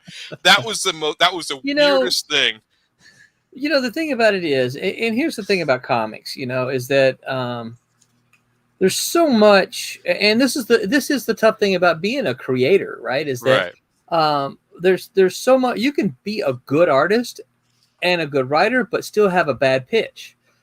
Still have an idea that people are, I just don't like this. That doesn't mean that your skills are bad. It just means your idea is not something that gels with the person. But you might go to the very next publisher and they go, oh, this is the best, idea since white bread, right? But and that's the tough thing is that just everybody's got a different opinion and different taste. And, so it's tough because, and this is why, when you read anything about submitting your stories, and so you're always told to do research. Research the company that you're going to submit to, and this is why, because you want to find out what kind of stuff they do, because you don't want to submit Friar Rush to the big boob manga people. Yeah. Right, because they're not going to be interested. They're going to be where are the big boobs? We don't have big boobs, Even though Seraph should have them. Yes. Yeah. And I love that page. I'm looking. Hold on. Well, I got boobs. It's not big. Yeah. Yeah. I've rarely draw. I don't know. I've always toned my boobs down for ladies. I don't know. I always have. I mean, maybe I'm the guy that I never really draw my ladies super sexy, which I need to maybe work on a little bit more sex. I just kind of draw because I want to be more like action oriented, look like they can kick ass. That was always my idea. Yeah, but see if you look, because now I'm actually looking. She at least has cleavage, so they're there. Yeah. But you're not over objectifying. Aaron says that, and yet right above his head, there's some big boobs on Wonder Woman. I know this. That's probably the one Wonder Woman where she has the biggest one. Like the other three are these Gal Gadot Wonder Woman, and we got them on sale. And I wanted to put other posters. So I have a Mila Manera poster right next to me. If any of you guys know Mila Manera, there's enough said. Yeah, I thought you said Milli Vanilli. Really, really same thing. Shaun of the She-Devil, and of course he bought that. I'm not even a huge fan of the character, but it's Manera, so I mean, of course that's going on my wall. And then I have the other two Wonder Woman. One is a Jim Lee, and I think it's a Terry Dodson. And Terry Dodson always does a fantastic job. Oh, look at that, Trish. He has the last unicorn. Yeah. Look at. Oh, you're not on the page. I was looking up something. That is awesome. Terry Dodson did Mantra at Ultraverse. Did he? Mm-hmm. Yeah, I think he's also local. I think Terry Dodson's a local guy. I think so. Yeah, I think he and Aaron are buddies. Yeah, I wouldn't be surprised. Yeah. I don't have any Aaron Lipresti stuff. Yeah, you can see a little bit of Terry Dodson above my TV there. And that is a cool coat, though. That's really isn't it the coat? I mean, I take my camera's connected to a desktop, so I'd take my camera and show it around, but I don't think the cord would stretch as much. Yeah. No, that's fine. The Last Unicorn is one of Trish's favorite movies. Yeah, so. You can see. Yeah, that was so the Last Unicorn poster is actually signed by Beagle. There was a Hollywood Theater up in Portland actually did something where they did a tour where they showed the Last Unicorn on the big screen, and the author of the book and the movie was there talking, and we got the DVD, and we had that poster signed by. So that is actually signed by the original creator, and it's my friend Summer's poster, and she couldn't take it with her when she moved out, so I'm keeping it for her. So we hung it up on the wall. But yeah, it's signed by the original creator, and I like The Last Unicorn too, so I'm a big fan. That's I grew up with cool. that movie. So some nerds poster. Yeah, and in fact, and if you want to get even nerdier, in my other room, I have a poster of the cover of the Heavy Metal movie, which is Riding the Dragon. So I have a big poster of that because I just love that cover. And then below that, I have a picture of Xena because Lucy Lawless is I mean, that's just loosely lawless. I mean, come on. I mean, why not burn her up? Yep. Yeah. So, yeah, I have some posters here and there. Yeah, I'm a big fan of Judge Dredd, but there's just not a lot of posters of Judge Dredd. And these ones that I liked. And so, but when you go look on Wonder Woman, you find all sorts of posters of her. So I'm like, okay. Yeah, they're everywhere. Yeah, Trish has almost all of them. Yeah. But see, her. I'm going to see if I can turn the camera around here. Her pride and joy Wonder Woman is right there. The T-shirt that says "Fight Like a Girl," That's and awesome. she got it signed by George Perez. Oh, that's worth it right there. Yeah. I would. They don't really even make I'm trying to think. I should hunt down a George Perez Wonder Woman poster. I'm sure they've got to have him. I mean, God, he's like synonymous with that character. He did it for how long in the 80s?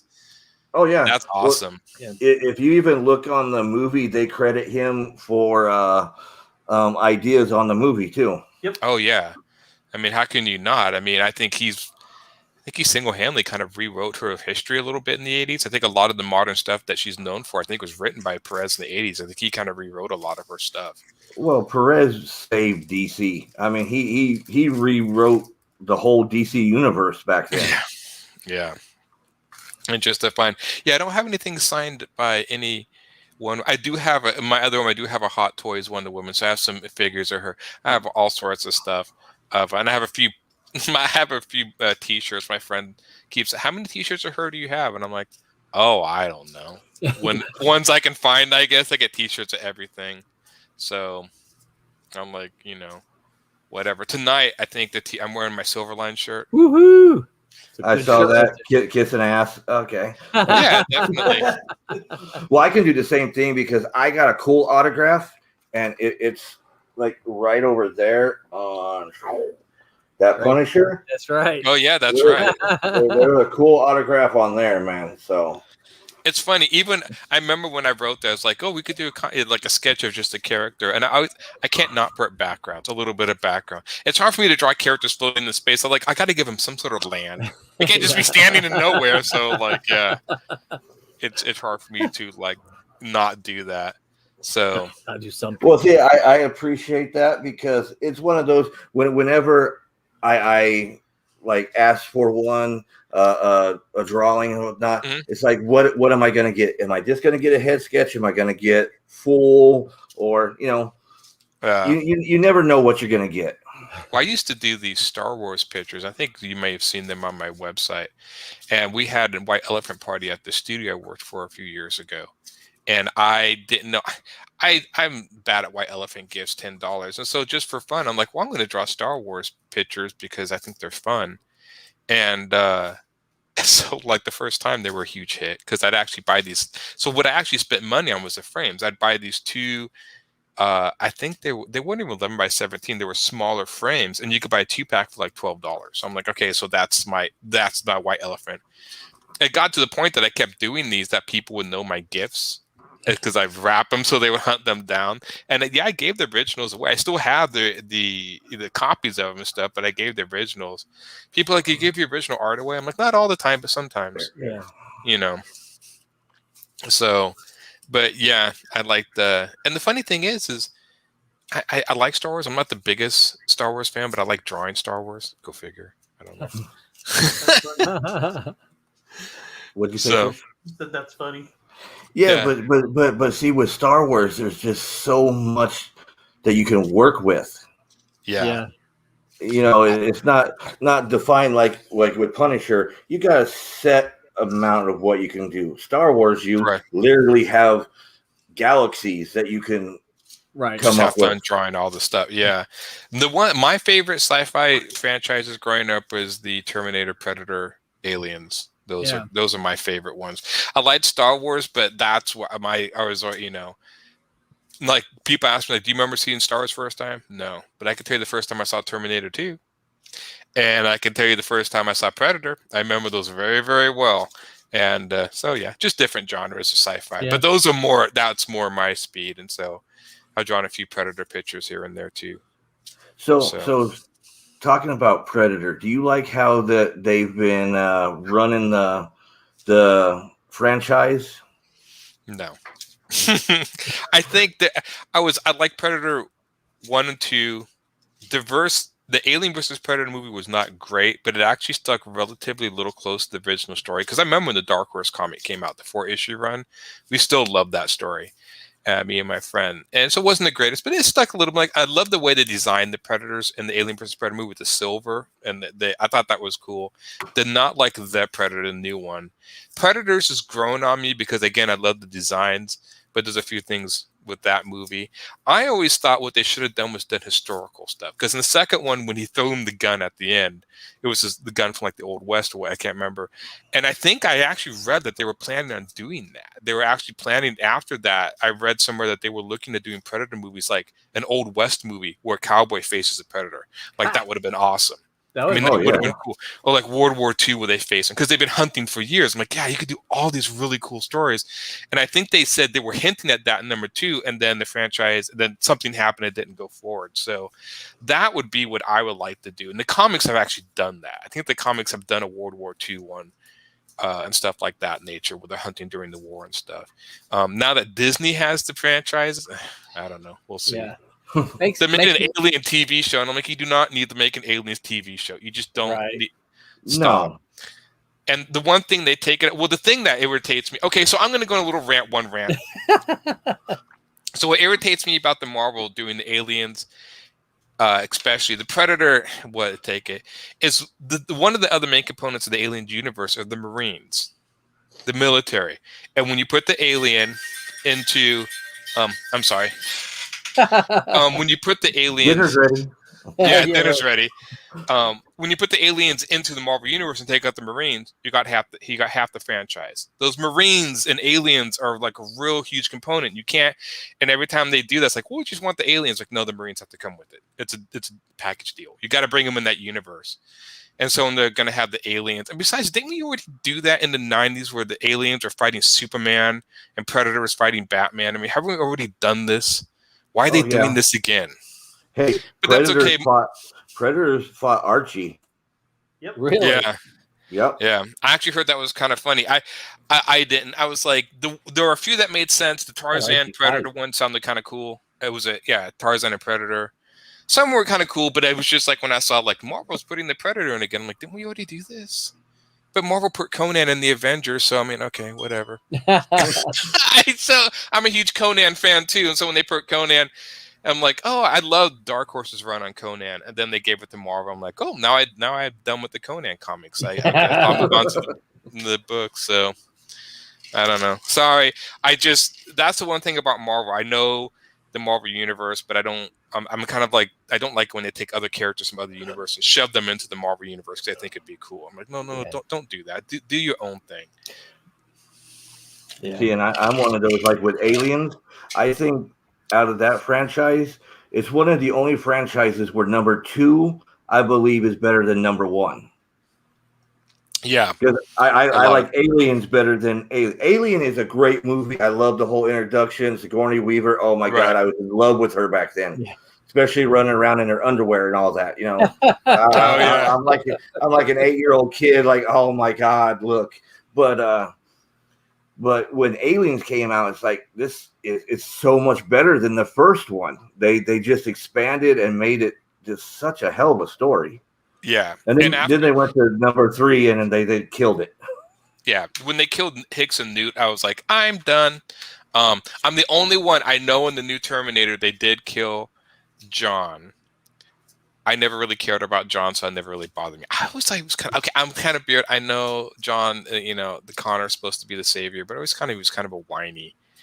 When he was in the second one, and they were always like, yeah, it's cool to say John. To me, Sarah Connor was always the hero of that story. It was always Sarah Connor. We went from Alien to Terminator. Because it's all in the same universe. Terminator, Aliens, Predator, it's all in the same universe. Go read the comics. I mean, they have Dark Horse did a Terminator, Alien, Predator crossover. I did not know that. See, I've never read any of those comic books at all. Oh, yeah. None of the Alien, Predator. It seems I know I should have, because I know I know a few people who worked on them, but it was I don't know. It seems like that's the one crossover. Most people in the Aliens, Predator, and Terminator kind of come along with it, and I don't know why. It just seems to be a package deal. That's funny. Yeah. See, now So you got to read, and I only got into this because of Lee from Living Dead, Terminators versus Transformers. Yeah. I think that'd actually be kind of cool. It basically retells the Terminator story, but with the Transformers and the Decepticons and everything. Really, actually good how they changed that whole storyline up. That'd be kind of true. Yeah, I have to check it out.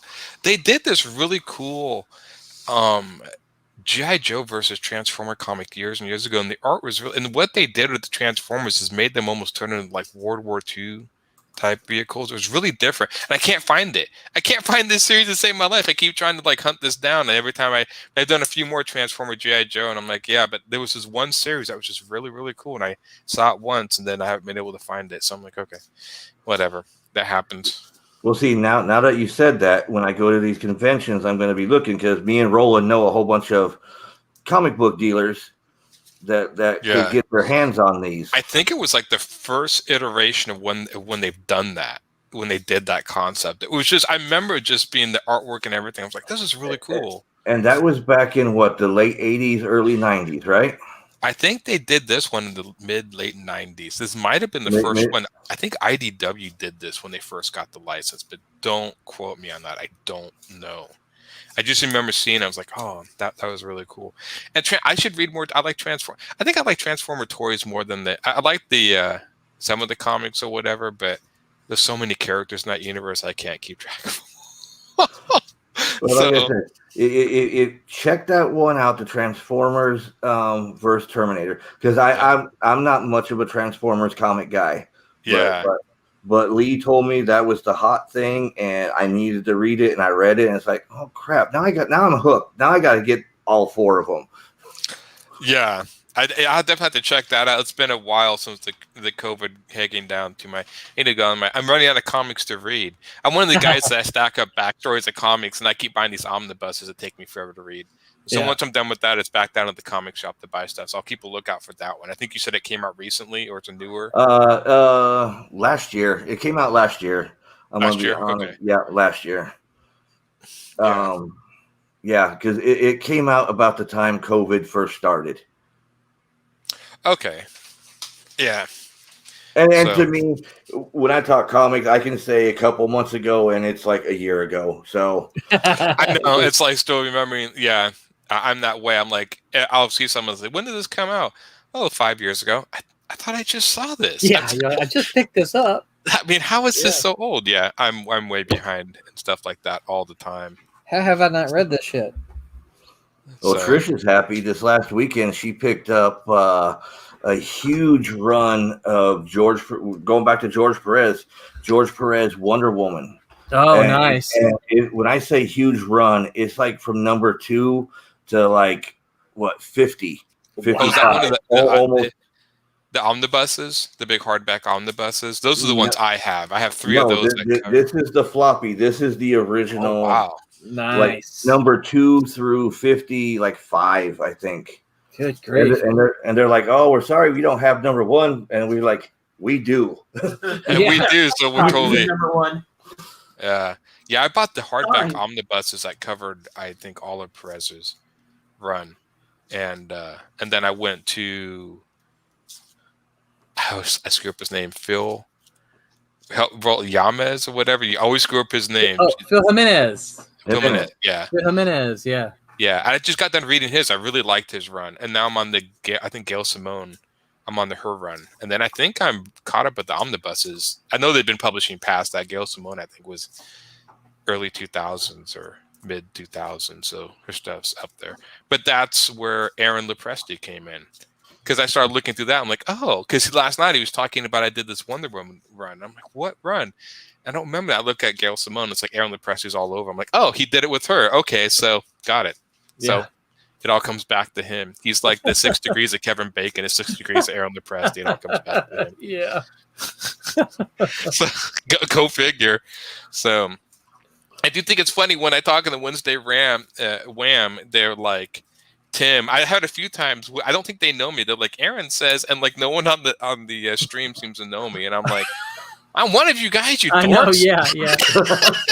It's funny. We're gonna have to get you to bust up in there on a Wednesday stream sometime, because it seems like for the most part those guys are gaga over all the Star Wars stuff, and so that you're not could be interesting to kind of get you on there with them and just kind of see how that goes. Oh man, I remember. I'm not. I know. You still have the video when I tell people I'm not the biggest fan of the Marvel Cinematic Universe. And everybody is a collective like. I hear like audible gasps when I say that. And I'm just like, I like some of it. I'm just. You're not a big fan of all of it. Yeah, trust me. I understand. I like the DC, the Zack Snyder stuff, which again is an audible gasp. So I'm like, I don't know. I like what I like, but I know I'm not with the popular nerd trend on the internet. So that's what gets me in trouble. Well, see, I'm one of those. Like, I liked Venom. I actually liked that movie, and I thought everybody's that was like, well done. I enjoyed it. Yeah. because I was able to step away and look at it as its own separate piece, not part of the comics. Right. And I think that's my biggest complaint about it is that it's hard for me to see Venom without Spider-Man at all. And I would have liked to have seen Spider-Man in some way. It didn't have to play a big part, but in some way, somehow, because for me, my idea of Venom is, the suit is from Spider-Man. And so how can you not, as a comic book geek, how can you have Venom without having Spider-Man with the suit originally? So that was my biggest problem. Yeah. Other than that, I enjoyed the movie. I thought it was good. But see, I had that same problem with Civil War. It's like, how can you call it Civil War if you do not have the whole universe? Because that divided the whole universe right down. Yeah. You don't have the Fantastic Four, which was a big part of it. Because hell, what Ben leaves everybody. He just goes out into hiding with it, and it's like, so to me they should never have called it Civil War. They should have called it something else, but not Civil War. Family Feud. The thing that irritated me about that one is Captain America is my favorite Marvel character. And I was like, oh, the third movie. And I'm like, by the time the third movie, it's like, where's Captain America? Oh, he's over there in the background. Where is he? He's over there. And it's like, because there's so many other characters, I'm like, it's like an Avengers. I'm like, really? Poor Cap gets the backseat in his own movie? Yeah. I don't like that. I like Captain America. He's the one character in the Marvel Universe I thought they did a good job with. In fact, that's the only reason I watch any of those movies is Captain America. So if they do something without him, like, I don't care. If he's in it, I'm like, oh, I'll watch that. Yeah. I like him. Yeah, I thought they treated him really well in the movies. Yeah, I actually really liked his character. I was like that with the Hulk until we hit when we hit Ragnarok, they just killed the Hulk for me. So yeah. I did not like the way they did the Hulk there. I liked it because I actually thought, it was in the second Ultron where he goes crazy in the city. I'm like, oh, they're actually doing with the Hulk's a menace. And then Ragnarok went a little too, I understand the humor, but they've gone to almost like make some of these movies straight up comedies. Yes. And I'm almost like, I don't really care that much. And Thor, I like Thor better in the first movie. They've made him more like a Tony Stark character. And yes. I like I like the original Thor, the way they did him with the big, so there's been a few stuff where like there's not a lot of separation of the characters' personalities. I think Captain America is the one that kind of kept separate because of his character, but they keep making people into Tony Stark because Robert Downey Jr. is so charismatic. Everyone's got to be witty like him. I'm like, but then that kind of kills the Tony Stark character and whatnot. And that was. Well, see, and I think they tried to do with Ragnarok because everybody knows, because they've seen my videos, I hate Ragnarok. Mostly because of, like you were talking, with trying to make it too funny. They made it too stupid. Yeah. But I understand Guardians of the Galaxy was a great movie. I loved Guardians of the Galaxy. The humor in it was at the right level. And to me, they tried to repeat that with all the other Marvel movies. Yes. Everybody loved the humor, so let's put it in everything. And with Ragnarok, they had a great story for Ragnarok. It could have been great, but all that humor, even Trish, who only likes the movies because of the humor, could not stand that movie. Yeah, it just went to bad. Well, the thing about Ragnarok, and there was one scene, at the end that kind of summed up a little bit of not all the cinematic universe, but a little bit. It was when Asgard is being destroyed, and Thor and his friends are watching their home city, their planet be destroyed, and then of course some guy has to crack a joke, and I'm like, seriously, dude.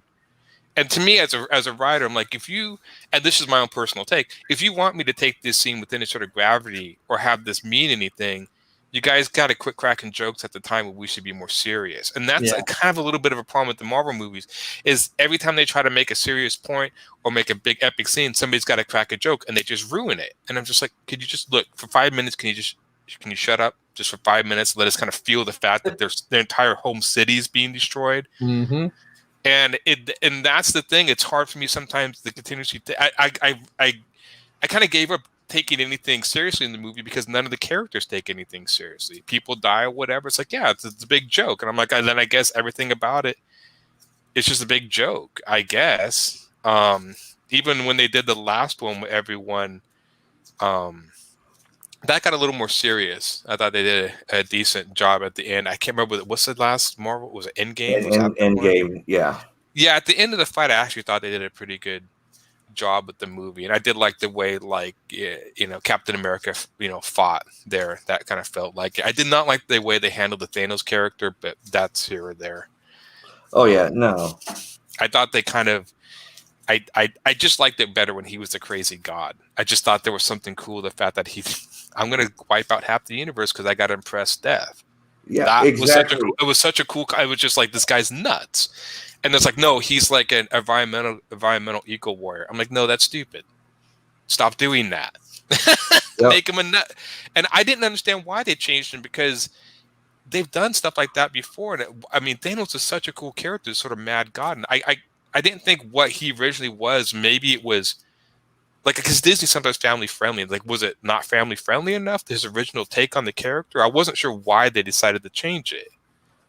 Yeah, but they kept changing all of them. If you know it, and this is where I had to learn. I had to step away, that they're nowhere near the comics. As much as they're calling it the same thing, but it's like they're changing it way too much. I don't know if it's because you don't want to have somebody romancing death. You know what I mean? Right.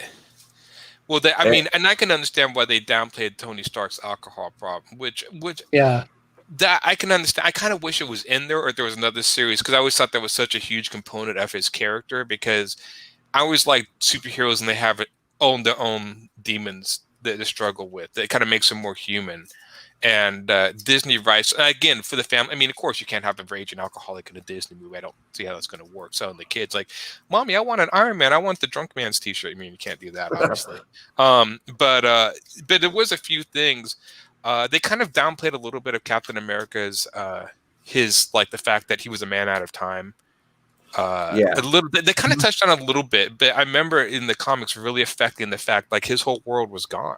He literally felt completely alone in this world, and they touched on it a little bit, but just, I think that's maybe one of my big problems, is sometimes the way they do the characterizations don't make them. I don't know. Maybe it's not the character building I like. Maybe that's it. I like flawed characters, especially heroes that have flaws in the powers of their characters. And I think sometimes they don't focus on that enough for certain characters. Maybe the way I'd like it to. Maybe they do in different ways, and it's just not the way I would like them to. Well, one of my big issues with it, with how they changed the character, was given the relationship between Spider-Man and Tony Stark. The whole daddy issue thing. I did not like that, and the fact that he made his Spider-Man suit, and I'm like, so, because the only Peter Parker Spider-Man movie of the current ones that has ever focused on the fact that Peter Parker is a scientific kind of like genius. He's very scientifically, is the ones with Andrew Garfield. We actually did the science to make his. Those are the only ones I've done it. Every other one is like, well, he likes science, but we still got, like, Tony Stark got to bring him all the gadget, or the Tobey Maguire where they. Every time I hate that. I hated that. Because it made no sense. I just did not like that at all. But in the Andrew Garfield one did it right, and then later on, I did not like the fact that, well, Iron Man gave me the super tech Spidey suit, and I was like. And they kept him in the neighborhood too. That's the one thing. I remember that when I watched the Spider-Man, I'm like, isn't he supposed to be in New York City? He kept hanging out in a suburban neighborhood. I'm like, you can't swing on houses, dude. You need to get in the city. I think he did kind of live in the like a one of the boroughs. Yeah. I think I can't remember. It's been too long since I've read him now, but I think he kind of lived in a one of those little brownstone kind of apartments like he does in the movie, and then he just kind of had to get into New York City. And stuff like that. Yeah, I couldn't stand that what they did with Stark. I'm like, no.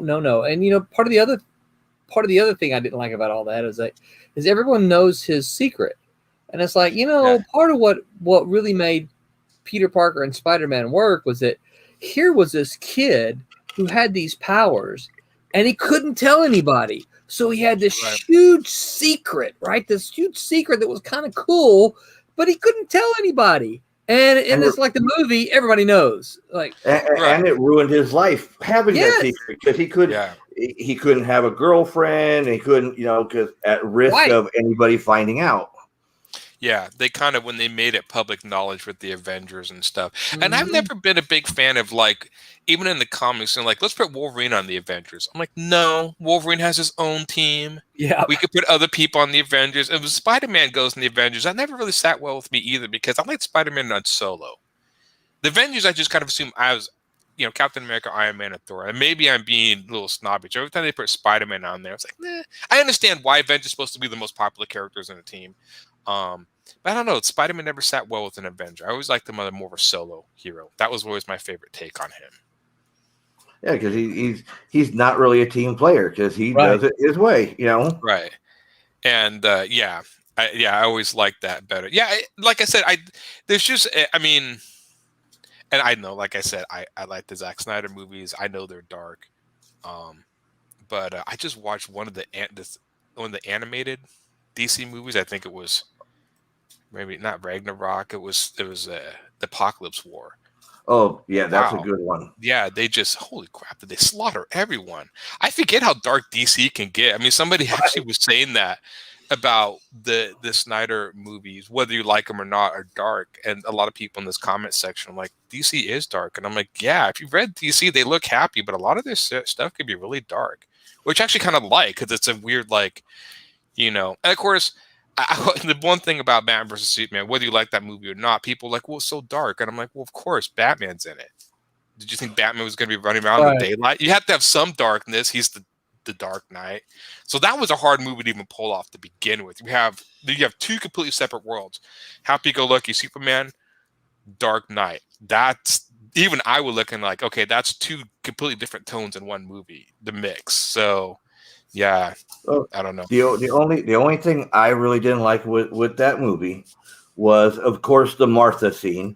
Yeah, that's just it. And Doomsday. That's not my Doomsday. You know what I mean? Yeah, actually, I did. He did kind of look like the troll from Lord of the Rings. So okay. I don't know. I mean, I read Doomsday. I could take that here or there. The Martha, I just always took the Martha scene that Batman was so psychically broken that just hearing that name just threw him out of the moment. I mean, whether or not you like the fact that the names are connected, I think just saying it, because I just always assume Batman's just as nuts as his villains. And so if you say certain things and do certain things, you're going to trigger his psychosis. And that's what I kind of took from that scene. Did they become friends a little too quick? Yeah, maybe. I don't know. That's what I took it. It just jarred him out of the moment. Now, could they have done it a different way? Yeah, probably. But that was always the idea. It was like, how are they going to jar him out of the moment? And I think it also humanized Superman in a way too. The fact that this guy has a mother, but they just, whether I kind of got what they were going for in the scene. I'm not saying the execution was fantastic, but there's enough when I watch. I'm like, yeah, I understand what they're going for. So I can kind of, same thing with Star Wars. I actually like the Phantom Menace. I ignore Jar Jar Binks because I like Darth Maul. So. And that's her. Jar Jar is her favorite. Yeah. What? I love Jar Jar. Hey, I'm one of those conspiracy people when it comes to that I think because even Lucas said he had more in plan for Jar Jar. So it could have been. Think he was a Jedi? A Sith Lord. Sith Lord. I've seen the videos of it, and I remember watching one and going, first starting off going, what? And then they showed all the stuff, and I'm like, It could be, right? It could be. Yeah. That could be. Yeah. I I might have didn't liked the mind- character if that had been turned out to be true. Well, but Yeah. because everybody hated him so bad, George Lucas had to take him out, you know. But it's like, look at in the first movie, he's the Bumble Klutz and all that. In the second movie, he's already on the Senate, and Yeah, he's like a senator, I think. Yeah, so it's like George had a plan for him, but everybody just hated him so much he had to rewrite it. Yeah, I don't know. Jar Jar wasn't a complete. I mean, I love Darth Maul. I like the fate of the duels, the whole lightsaber fight at the, I like the pod racing. I'm one of these people that I can overlook certain things in movies. Like there's something nobody else like the Martha scene. I just overlook it. I know a lot of people like there's certain things that they can't overlook, and I understand that. Like there's one thing that just destroys a movie. I just ignore a lot of stuff. I'm like, yeah, I know it's coming. Yeah, I know maybe stupid, but whatever. I like the rest of it. There's so much bad in the Batman 3. I couldn't overlook it. Yeah. Oh, the one with Bane or whatever. Oh my gosh. Oh yeah, Bane. Oh. There was it's funny. I don't know what I heard that he by that time didn't want to do Batman anymore because Heath Ledger's death affected him so much that I think which they should have just got somebody else to do. Yeah. And I've heard rumors that he wants to come back and do more Batman stuff. I say screw it. Yeah. after the mess he made of that last one, and I was like, no, you can't come back. No, yeah. But see, that's another case of the sequel is better than the first one. Yeah, I mean, The Dark Knight. Oh man, that's one of my all time. Heath Ledger did such a wonderful job, you know, and all of them did. I wish Two-Face would have had a bigger part in it. We would have saw more of Two-Face, right? I just like the fact that he actually made the costume practical. Like, why would this guy run around with a big cape? The cape's a hang glider. Oh, okay, that's kind of cool. Like, he made the whole costume like this, like sort of living weapon or whatever. I'm like, well, that's actually kind of a cool idea. Like, instead of why does he have a cape? It's like, well, no, it's practical purposes why he does this. I'm like, oh, okay, that makes a little more sense. I'm not sure about the new Batman movie. Look, he's gonna sparkle. I know he's gonna sparkle. I know. I'm sure he's a great actor. I haven't seen him much else besides Twilight, so I'm not sure. I'm sure it'll be I mean, every Batman movie I say I don't like, I usually get something out of it. And the third one, I thought the guy I like Bane's voice. I thought he was just a weird character. I thought Batman should have been in it a lot more. I did think it was weird that it was like for a Batman movie. I'm like, where's Batman? He'll get there. Yeah. I'm like, okay. Okay. All right. I thought Catwoman stole the show. I thought she was the best. I thought she was probably the better. Mm-hmm. Yeah. My Bane is a skinny little guy that pumps in the freaking Venom Cobra. What was it? It's Cobra, right? That he pumps into himself and boom, comes out to being like this, So with I could see, I don't know. I know Nolan he really wanted to ground that in reality, that was his whole take. So I understood they probably couldn't have done that. But I do think they should do, I don't know. I can see, I would actually like to do like a straight up more comic book version of Batman, kind of like where they do have Bane who can pump up and look big or whatever. So I don't know if you guys ever saw I played the Batman Arkham video games, but the world they created for that video game, I thought was well done. I mean, I like to see that sort of aesthetic in the movie. I think the one thing also that kind of got me about the Christopher Nolan Batman movie, especially by the third one, is when you make Gotham look like Chicago. I mean, Gotham's is like a huge character in the Batman mythos, and if you kind of make Gotham look like Chicago, it doesn't really feel like Batman. I mean, you got to have like the gargoyles and Gotham City is that character. I think that's what Tim Burton did so well in the first Batman movies. He really nailed the aesthetic of that sort of whole Gotham look. And by the third Batman, Christopher Nolan is like, hey, he's in Chicago. What's a cosplayer doing in Chicago? Okay. He's there for C2E for me. Yeah, I know. Yeah, it's that was a little. So I know a lot of Batman people they kind of just put him in the regular city. I'm like, no, you need the Gothic statue. You need that stuff. No, you're right. That really makes that character. I mean, he's got to be standing on the statues looking all, And I know Chris Reynolds like, let's make it realistic. I'm like, yeah. I still like his movie. Yeah, make it Gotham. Make it So even in this, Superman, they kind of did Metropolis. It'd be kind of cool if they did more of a high tech. Metropolis, did you guys ever get the sense that Metropolis is supposed to be more of a high tech, futuristic city in the comics? It always seemed that way to me. No, I always got it was more New York-ish. New York-ish? It was more based on New York without being New York, Yeah. Has anybody, I know this sounds stupid, has anybody ever, are these cities, is there supposed to be an America in the DC universe?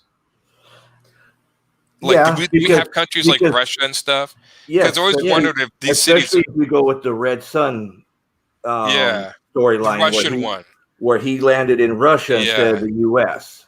Has anybody ever tried to just ruminate where Gotham, Metropolis, Oh yeah, I think where they would be in America, maybe? Because I think they're all supposed to be American cities. Well, I believe, like I said, Metropolis is supposed to be New York, and I believe Gotham is supposed to be like Chicago area. Okay, with all the gangsters and all that. I thought. See, where's Central City then? That's Central the one. City, I would think like that was more California. I don't. Am I maybe wrong? I always thought Central City was Chicago, and Gotham was more like a Detroit. Brooklyn. I would say like a Brooklyn, maybe. Like maybe Gotham could be where Brooklyn is. Yeah, I don't know. I don't follow. I don't follow the DC stuff that closely, so I don't know. But that was kind of always what I thought. Yeah, I was just always curious if somebody actually tried to approximate where these cities are supposed to be. Like, I always got the sense, like you, Steve, that they were supposed to be placements of other cities, and they're supposed to be in the general location, like, Gotham be like Chicago, flip, Metropolis is New York, flip that, But I was always curious to see, because had never really shown a map of where these things are. Not that you really need to, but, some people will like, look at Star Trek and Star Wars. Now people have got to they dissect the entire Enterprise. This is where everything is, So people go into that. So I was curious if the fandoms. I probably should look at. I bet you money I should look online. It probably doesn't. Oh yeah, I bet you. DC. If you Google it, you'll get the whole where everybody's at sort of idea and stuff. Yeah, because at least with Marvel, it was always supposed to be just the regular world. So we know where New York is, or we know where Chicago is, or whatever. But DC made up their own cities, which I always thought was kind of cool. Yeah, because you can't get upset if you destroy something that wasn't there. Yeah, so they can do all these sort of terrorist attacks or other things, and to make it more intense, and nobody gets upset because they're completely fictional cities and stuff. Yeah. Okay, guys, I hate to do this, but I got a program manager pointing to a watch to me. Yeah. Because we're way past 10 o'clock. Yeah. Oh, was this supposed to go to 10? Because I have 7:51. I am not late like you guys. Sorry. Yeah. Well, usually we're a couple hours, but I know with Roland we always go over, and that's not a bad thing. But I got somebody who's saying we have to go to work tomorrow, so. And another thing, we're not like Roland, who does all his best work at 3 and 4 o'clock in the morning. Speak for yourself. I do some great sleeping at 3 o'clock in the morning. That's true. I was about to say, wait. We don't want to hear this. I do, because I want to know what's happening at 3 o'clock in the morning because I'm asleep. What is happening in our house? All I know is my alarm goes off at 6 in the morning, and I look over at my phone, and Roland's giving me messages from 2 hours before. I'm like, "Do not sleep, man." No, he does not. Too many comic books to make. Yeah. I understand. Yeah. Even with the time difference, I guess I'm a night owl. I'm like 1, 2 in the morning rolling, and I'm thinking the time difference. I'm like, oh, okay, so he's up late over there. Yeah. I've been trying to get to bed. I'm like, I gotta get to bed by 2 o'clock. 2 o'clock. That's what I gotta get to bed. Because once we start going back once our classes start going back on campus, I'm gonna have to start getting up at 7 o'clock again. I'm not gonna be able to sleep till 10 a.m. Yeah, so they just opened up the restaurants up here. I went to order some food. I noticed all the tables were out. I'm like, oh, you can sit here. Congratulations. Yeah. So it's kind of. I know Florida's been open. You guys, I don't think have really ever shut. You've been open for a long time. A couple months. We did shut down there for a long time, but we opened back up not too long. But we were down for what, 3 months? About 3 months. Yeah, because I know BJ's birthday is in June, and we went out to eat in a restaurant for her birthday. So now we're still. At first, it was like 25% capacity. I think we're up to like 75% capacity now. I think it's growing. Yeah, I haven't. Besides the vaccines, I think the numbers are going down. I'm so used to. Is it sad that I'm so used to that? I forget there's a pandemic. I'll go outside and be like, oh yeah, there's that disease thing going on. Yeah, I've walked out of the house so many times, gotten in my vehicle, and crap, I got to go get a mask. Yeah, forget about it all the time. Yeah. Oh yeah. Okay, guys. Aaron, where can people see you upcoming? Get hold of you. And stalk you otherwise. Great. Now I'm gonna have to put security around my house. Facebook. My name Aaron Humphres or Humphres Illustration. Just a last name illustration. 1 word or 2 words. Try both ways. It's been a while. Yeah, that's my store. The BigCartel.com. That's where you can buy my stuff. And that's Facebook. Yeah, and Instagram, ALH3810. I really got to change. I'm waiting. That was on my business card, so I'm waiting to run out of my business cards before I change that tag, which I probably shouldn't tag it now because now it's been that way for so long. And, but yeah, those are the 2 places to find me. And I'm going to tell you, if you missed the convention scene, I heard there's this great one coming up in March. You're more than welcome to come down. That'd be a trip for me, but I would love it. I haven't been to a convention in a long time. I can't wait. I'm so ready. Yeah. Okay. That's why you need to take videos and pictures, Roland, because I haven't seen a convention in a long time. So you got to give me what I need, baby. I got to see those pictures of conventions again. I know they still exist in some capacity. Yeah. So I'm gonna once again, if you look at the little logo up in the corner right above your head, see if you look straight up, go to that place, go where he's showing, and that will show you all you need to know about conventions that are going on, pictures, live walkthroughs, all that fun stuff. Awesome, definitely. I can't hook it onto my headphones. I was trying to hook it up, but I can't hook it onto my headset. Because those people who run that Facebook page, they do awesome on keeping up to date on what's going on with conventions, at least here in Florida and Georgia and sometimes Chicago. And they take lots of pictures and they do video walkthroughs. It's really cool. And interviews at the places. Interviews. Oh, I like interviews. Yeah, I definitely like that because I watch those online where people do interviews to creators walk through the convention floor. Mm-hmm. Definitely. Awesome. Okay, Roland, where are people going to be able to see you, hear you? I know you have Wednesday Wham, Saturday. What did we say? We said Tuesday, Taco Tuesday, Wednesday Wham, Sunday Satire. Yeah. So you can find me this Sunday with the Silverline bunch, Aaron included. Will be a Silver Sunday, and we're going to have our guest. We're going to have a guest this week, the Alex Savick, who drew Spider-Man, Web of Spider-Man for a long, long time. So we're going to just sit down with him and let him tell stories. It's probably what's going to end up happening, but looking forward to that. Kind of like I do with you. Yeah. And then I will be a guest at OLO, which is March 28th in Orlando. And I am very much looking forward to that. Woohoo! There it is. Yep, that's where I'm going to be. OLO in the downtown Orlando area. But guess what, Aaron? We are COVID friendly. That is very important. Yeah. So we take it so serious. Our mascot has it. Our logo has it. And that is the one thing that Roland does know. I'm looking. You see that right there? That's my bottle of hand sanitizer that'll come with me. I was trying to figure out what he was pointing at. Yeah. I got a big bottle of hand sanitizer so that I, because Tom asked for it at the DeLand show. And so I'm like, okay, I'll get a big bottle of hand sanitizer. So I'm just gonna bring it with me to Olo. Yeah. Hey, and do that because we'll have sanitizer around, but we do ask the vendors to have some too. And see, like, here's ours. Industrial strength. Woohoo! Yeah, we got it for the DeLand show, and cool. It'll be making an appearance at the Olo show. Yep.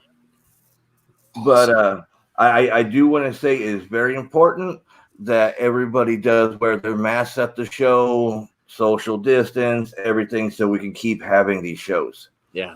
Because the first time somebody screws this up, they're going to cancel all the shows, and you know that. Yeah. Well, I'm thankful being down here. I love the way our governor has handled the whole thing. I just love the way he's been on it. When someone tried to say, well, how come you don't have it? He's like, well, I'm not in that older age bracket that needs it yet. So I'll get a turn. So I love the fact that he didn't crush our economy when the economies of other states were hurt so bad. It could be a lot worse down here, but I love the way he's handled it. Very even kiltered, and no one's going crazy. No one's out running in the streets unmasked or anything like that. But everybody's using some common sense, and I like that. Well, yeah, generally crazy, anyways, isn't it? Florida is a little bit crazy anyway. Yeah. I've been to your state once. I still wake up in a cold sweat at night.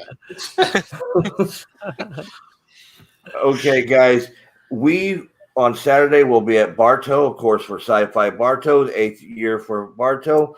Aaron, if you ever get a chance to come down in February, you got to come here during the week that Sci-Fi Bartow is going on. It is a block party that is 10 blocks long. Okay, yeah, definitely. It's an outdoor convention that the city puts on, and it is actually one of the coolest conventions of the year. I call it one of the big three. You got Infinity Toy and Comic Con, Daytona Beach Comic Con, and you got Sci-Fi Bartow. The big three right there. Olo will get there in a few years. I'm not pushing it right away. That's right. But slow and steady. Yep, exactly. But we'll be there this weekend, Saturday. We'll be Sci-Fi Bartow. Come out and join us. And on top of it, Aaron, it's a free event. You don't got to pay to get into this. You just go park and you walk through. I mean, everybody has money to buy for everything. They showcase all the local stores there on Main Street. It's all about showing love to the city of Bartow. So it's one of our favorites. And this year, even though it's outdoors, they're asking people to wear masks still, and don't be stupid about it. Yeah. Then after that, the next time you'll see us is next Thursday with our special guest, Jeff Davis, who runs the Orlando Toy Shows. And it's going to be on Space Coast this month, February 28th. It's going to be in Cocoa. He's the one that does the toy shows all over the place. I'm pretty sure you've seen it on our page, Roland. Yeah. He's the one that's been keeping conventions alive. I'm going to say he does these toy shows, and they grew from one little room toy shows to now we got comic book. He brings in guests. He's turned into a complete convention now. Cool. So he'll be on next Thursday. Nice. Yeah. And on the watch. The only thing I got left to say, because I keep forgetting to promote it, is we have the giveaway that's going on. I believe, is it next Thursday that we do the drawing? I know it's the first week of March. Oh, is it the first week of March? Yeah. Okay, so the first week of March. Until the 28th. Okay, so the giveaway goes to the 28th of February, so we'll be probably doing the drawing that Thursday night. But go onto our page, find the link with the giveaway. All you got to do is answer the question, like the page, share the page, and you're entered into all kinds of cool swag that has been donated from all the awesome vendors that we know. And the biggest thing we have in that giveaway is a Venom signed by Sammy De La Rosa. Nice. Oh, cool. We personally have the picture of him signing it because we were given the comic book courtesy of Infinity Toy and Comic Con, and Sam De La Rosa was there rolling, and we walked over and had it signed just for the giveaway. Wow, very cool. So nice. Along with some of the cool other stuff from like Convention Comforts and all the cool people that we know in the vendor world, we got that. So, and you win all of it. That's the whole thing. You win all of it. So it's not like we got like 10 different winners. One winner wins everything. Nice.